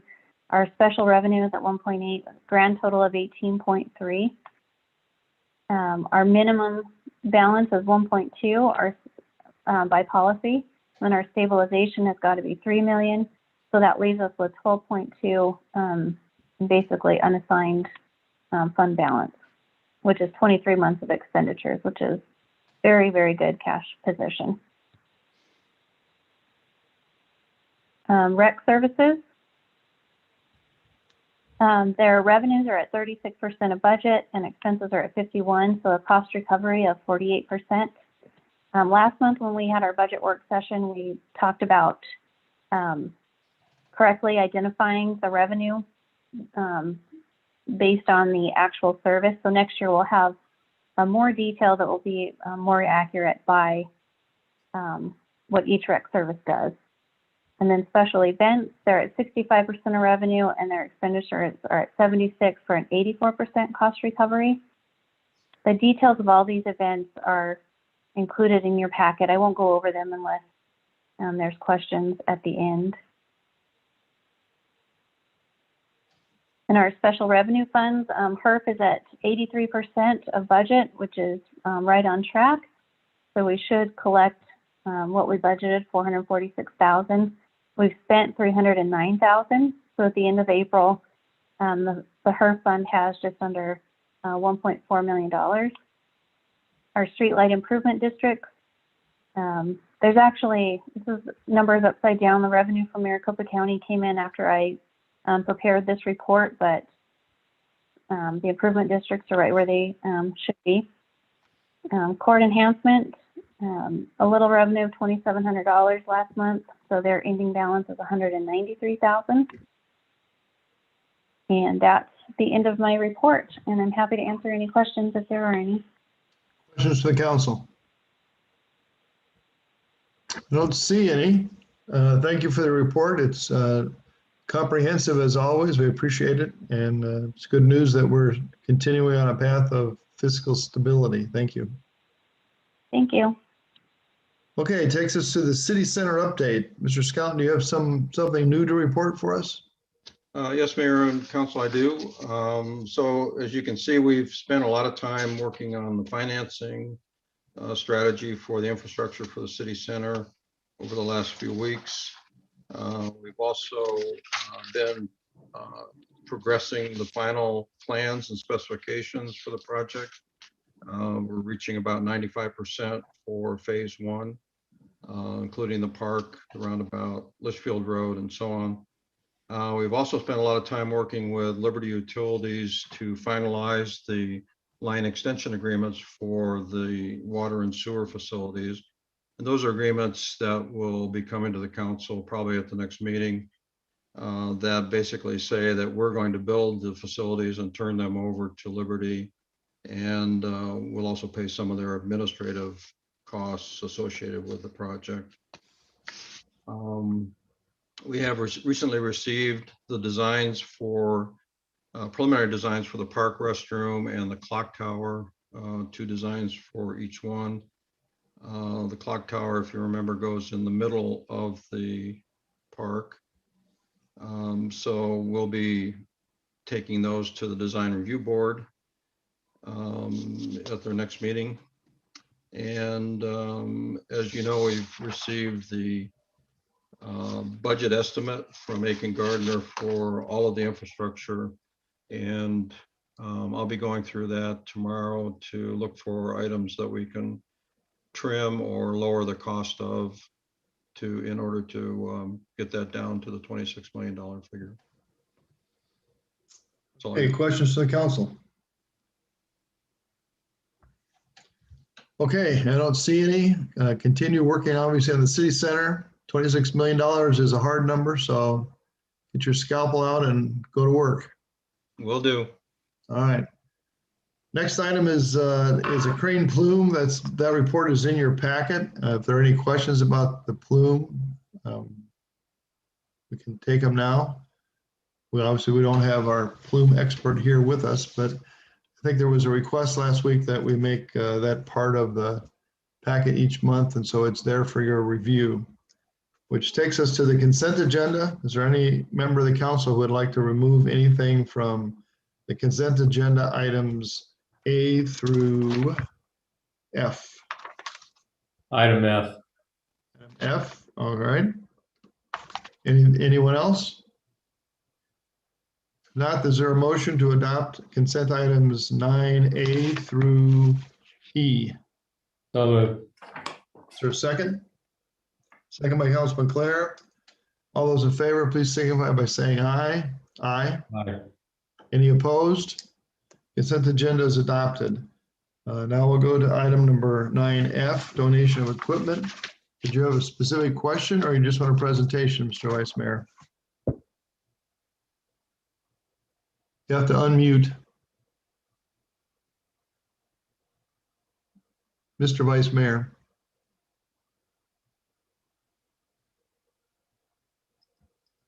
So I'm not the only one who freezes.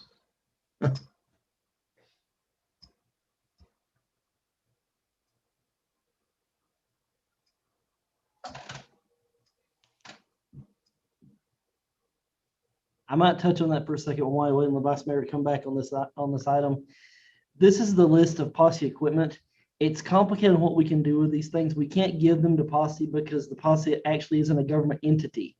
We could to another city, we could to county, but we can't actually give it to posse. Also, some of these items we could surplus sell, some of them we couldn't because they're police grade equipment. There is regulations. For example, if you're selling guns, you have to go through an arms dealer, that kind of thing. So there are rules on that. So Yeah, that's one of my questions, Matthew. Thank you. Yes, I was sir. trying to figure out that equipment has little or no value to anybody else. Probably the most value it has is to the posse. Right, and I'd love to get to them if we could, but legally we can't. Maybe there's a method of selling it for what little worth it probably has on the market. It probably has a massively great amount of more use to them. And we're probably going to see some of the posse members around still because we hired them for some of the locals do for special events and stuff. So anyway, the other thing is the 2 cars. You have in here that you're going to let Avondale use them somehow. What are you thinking? They're still ours, sir. We own those 2 cars. So we're Right. buying 3 new police vehicles, as you know. Those 2 that we already have, Avondale will use those as part of patrol. They'll use the Tahoe. Obviously, they'll redecal it. And the Crown Vic will probably only be used for events. It's not really suitable for patrol due to its age, but we'll keep it for city events, which is what Posse uses it for now. Okay, that's my question. Thank you, Mayor. All right. With that, is there a motion to approve the donation of city-owned equipment used by the posse to another governmental entity? And that includes the things that are shown as a star with a star on this list of posse equipment. Does not include the 2 cars or anything else. I guess that's the only thing out without a star. So is that, who would like to make that motion? So moved. Tom. Okay, is there a second? Second by Councilman Brainerd Watson. Any further discussion? All those in favor, please say aye. Aye. Any opposed? All right. Mayor, Item 9F is adopted. Now we'll go to our normal business agenda, item 10A, appropriations for fiscal year 2021. Those are in your packet with the recommendations that staff came up with based upon the input from council on your sheets. Is there anyone on council who wishes to make an adjustment to these recommendations? Motion to approve. Is there a second? Seconded by Councilman Donahue. Any further discussion? All those in favor, please say aye. Aye. Any opposed? All right, the appropriations are as presented. Next item is a resolution concerning an intergovernmental agreement with Avondale for law enforcement services. Motion to approve. Is there a second? Seconded by Councilman Romack, it looks like. Yes, Councilman Romack second. Is there any discussion on this IGA? All those in favor of approving the intergovernmental agreement, please, resolution 21-489, please signify by saying aye. Aye. Aye. Any opposed? All right, motion is adopted. Next item is the city center branding and logo. Mr. City Manager, do you have a presentation? Yes, sir, I do. Mayor and council, just briefly on this. The marketing committee has been working on this for some time. And I'm actually going to ask Jigs to speak about this. Many of you know Jigs. He's been working with the marketing committee, and he's going to talk about the logos that are in your packet. Jigs, are you on the call with us? You're muted, Jigs. I know you're here. I see you. I am unclicking that button, sir. Yes, I am. Go right ahead, sir. Thank you, Matthew, Mayor, Council. So I first want to once again point out the marketing committee. Hat tip to them. They've done an outstanding job. Months of research, a lot of collaboration. After going through over 100 logos, trying to figure out what we're going to call it, or whiteboarding slogans left and right, we've come down to the final two options that the marketing group would like to present to council tonight. You're going to see option 1A, which is called Litchfield Square, Discover the Park, with 3 color formats of green, blue, and orange. You're also going to see option 2, which is a blend of a past logo and current logo, as well as the brand. Can we differentiate those two through our packets? But perfect. We can see it. Excellent. So the main thing was, what was it going to be called? We came up with the word Litchfield Square. The slogan, as you can see below it, is Discover the Park. The marketing group is presenting these 2 logos today. We started out in the very beginning of something that is going to be symmetrical across the city of Litchfield Park. I hope I'm not cutting out, am I? No, you're doing fine. Perfect. As well as keeping the heritage involved and minimizing the cost of having to rebrand the entire city. Going through the other 100 different logos of brand awareness, we've came down to the agreement that we are going to present more of a modern logo, which is going to be presented as option 1A. That is going to be the one that is called Litchfield Square, Discover the Park, green, blue, and orange. So the modern logo is presented by the marketing group, and of course, the synergistic brand logo that is in correlation with the current brand messaging and everything that Litchfield Park currently stands for. If it's not broke, don't fix it. It's a fantastic logo. It'll go perfectly with everything. I'm here to open up any questions, entertain any kind of comments, and I'm here for support. I'm going to turn it back over to Matthew. Yeah, I just have a comment. I was not anticipating that the marketing group would come up with a new logo for this sub part of the park. The council spent an unbelievable amount of time when we redid the logo for the city from a logo that had been used for, God knows how many decades, and came up with this logo after a tremendous number of hours of meetings and input from our residents and input from businesses. So I personally am not in favor of the new logo at all, because it hasn't gone through any type of process that would be a more public process that would be necessary for changing our logo.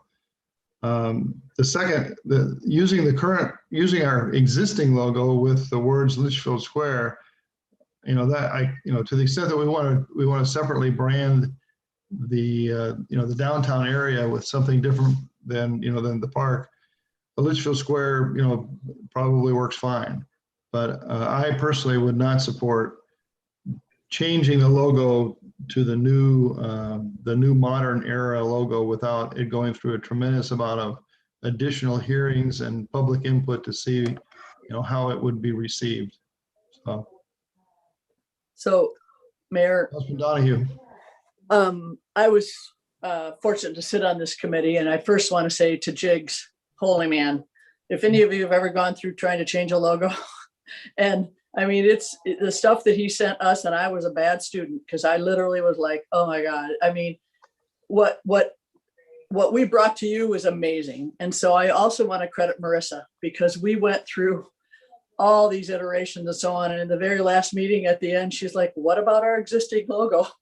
And kind of the committee went, oh my gosh. So Jigs will confirm that, you know what, I'm not surprised that that's the comment, but I want to give Marissa some credit there too, because that was thrown out after lots of things were created from scratch. So Jigs did an incredible job directing us. But I'm interested in hearing from some of the other council members as well, just because I was part of that process. Anyway. Yeah, my comments are not to downplay the work that the marketing group did. I know you worked very, very hard, and I know personally a number of the members on the group. It's a very, very creative group of people, and I'm sure you had a lot of very lively discussions. I just know that from experience of dealing with this logo for the city, that this is a very special thing about this city. And changing our logo last time was a process that took us probably a year at least, and involved tremendous number of meetings where we took input and we gave input, and we tried to combine in what we ended up with. We tried to combine the things that people liked about the old logo into the new logo so that there was a smooth transition. So changing the logo itself is something broader than the activity that we've done so far within the marketing group, even though it's been an outstanding effort. Mayor. Yes, Kelly, sorry, Mr. Vice Mayor. Thank you, Mayor. I don't see how we could go through a system where we're using two different logos, the city logo for everything, and then a different logo for the Litchfield, for the square or the civic center. So it looks like they've given us two options, and I like the second option with the Litchfield Square, Discover the Park, and the city logo in it.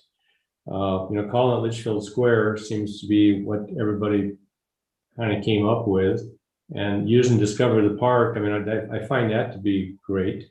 And then staying with our same existing logo seems to be really the only real choice we've got without going through a massive rework, because we spent a huge amount of money, not just time, getting to the point when we rebranded the city. And to try now and go rebrand the square the city center seems to be kind of counterproductive. Other comments from council? Councilman Romick.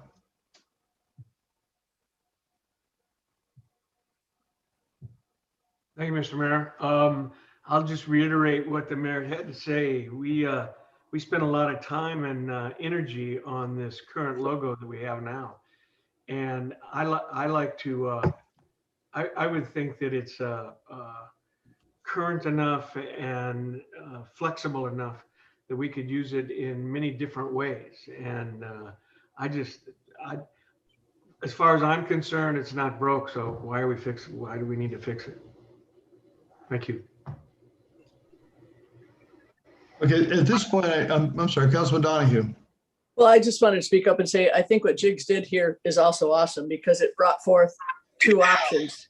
And certainly, as we're moving forward, the existing option is fine, but it's at least good for everybody to see another opportunity. So anyway, but yeah, I concur that I also like our existing logo. And I will give credit to Chris Weaver, who is one of our wonderful employees is unfortunately no longer with us, and she's the one that created this. So I wanted to throw that out as well. She spent a lot of time. Okay, thank you. Councilman Mayor Watson, would you have a comment? Yeah, I would agree with, excuse me. Sorry. I would agree with what everybody's saying about using our existing logo. Leave it at that. Okay, any other comments?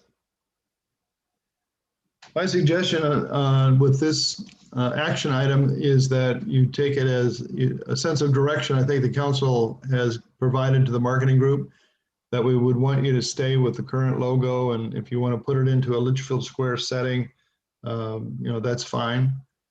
But that we not necessarily try to adopt a particular between 1 and 2. I'm not sure there's enough difference that the council needs to take a vote on that tonight. But it gives you direction that using something like 1 or 2, you know, it's kind of personal preference after that. I might like number 2 better than number 1, but it's the same, you know, it's the same concept and might very well fit in a particular application depending upon the size of what you're trying to mark. So unless someone on the council wishes to make a motion, I think that direction from our comments should be sufficient. Is there a motion, or are we going to let this go on? Okay, so we're going to let it go on. Do you have any questions about you know, the sense of council that we've provided you, Jigs? No, thank you very much. I appreciate it. It is exactly what we started with because we were trying to do exactly what council had mentioned tonight. The excitement got involved, and then of course we brought it back to the original idea and the original plan, which is of course the option that everybody is gravitating towards. So this has been a fantastic dialogue to move forward with. Thank you, Mayor. Again, thank you for all your effort. I appreciate all that you've done and all the work you've put in on this, as well as all of the people on the marketing committee. And if you would please express the council's appreciation, I would appreciate it. Thank you.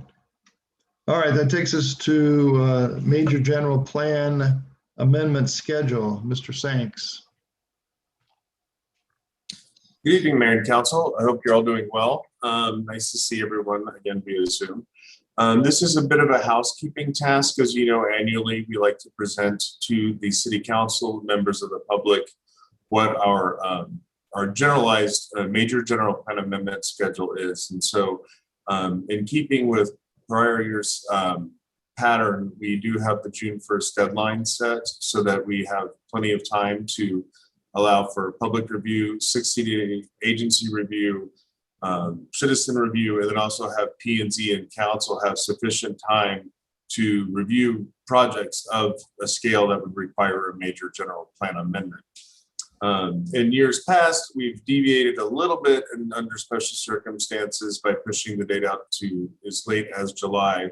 But June 1st is in keeping with most jurisdictions, either May or June 1st are usually the cutoff deadlines. So we would seek your approval in adopting the proposed schedule within your packet so that we can accommodate statutory requirements by the end of the calendar year.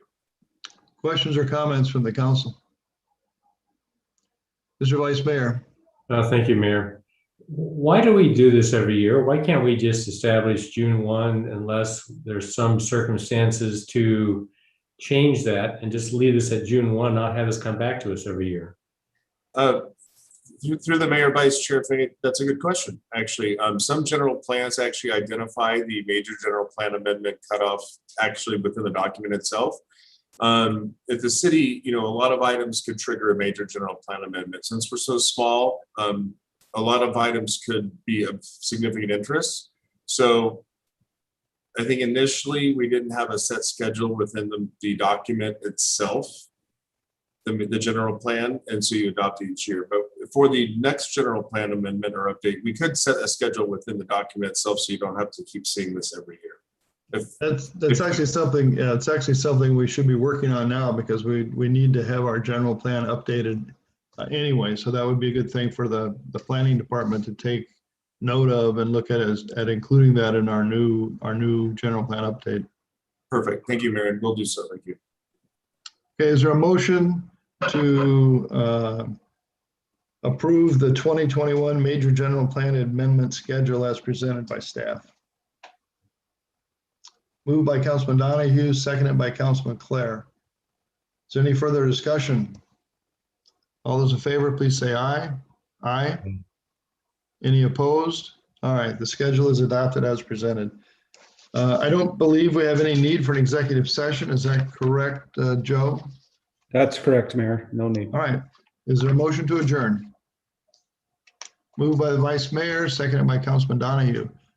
All those in favor, please say aye. Well, if I can see, Matthew has his hand up. Is there something we need to talk about, Mr. City Manager? Just one thing I want to say, Mr. Mayor, I just want to thank Susan for her work on salary ranges. Most cities contract salary ranges out and pay to have them done. They generally run 20 to 25 grand. And Susan did it without us costing us a dime. So thanks, Susan, for her work on that. That's awesome. All right, thank you. All right, so we have a motion to adjourn in front of us. All those in favor, please say aye. Aye. Any opposed? We are adjourned. Thank you for your attention for the last couple of hours. Have yourself a wonderful evening. Have a good evening, Thank you, everyone. everyone. Good night. Bye-bye. Bye.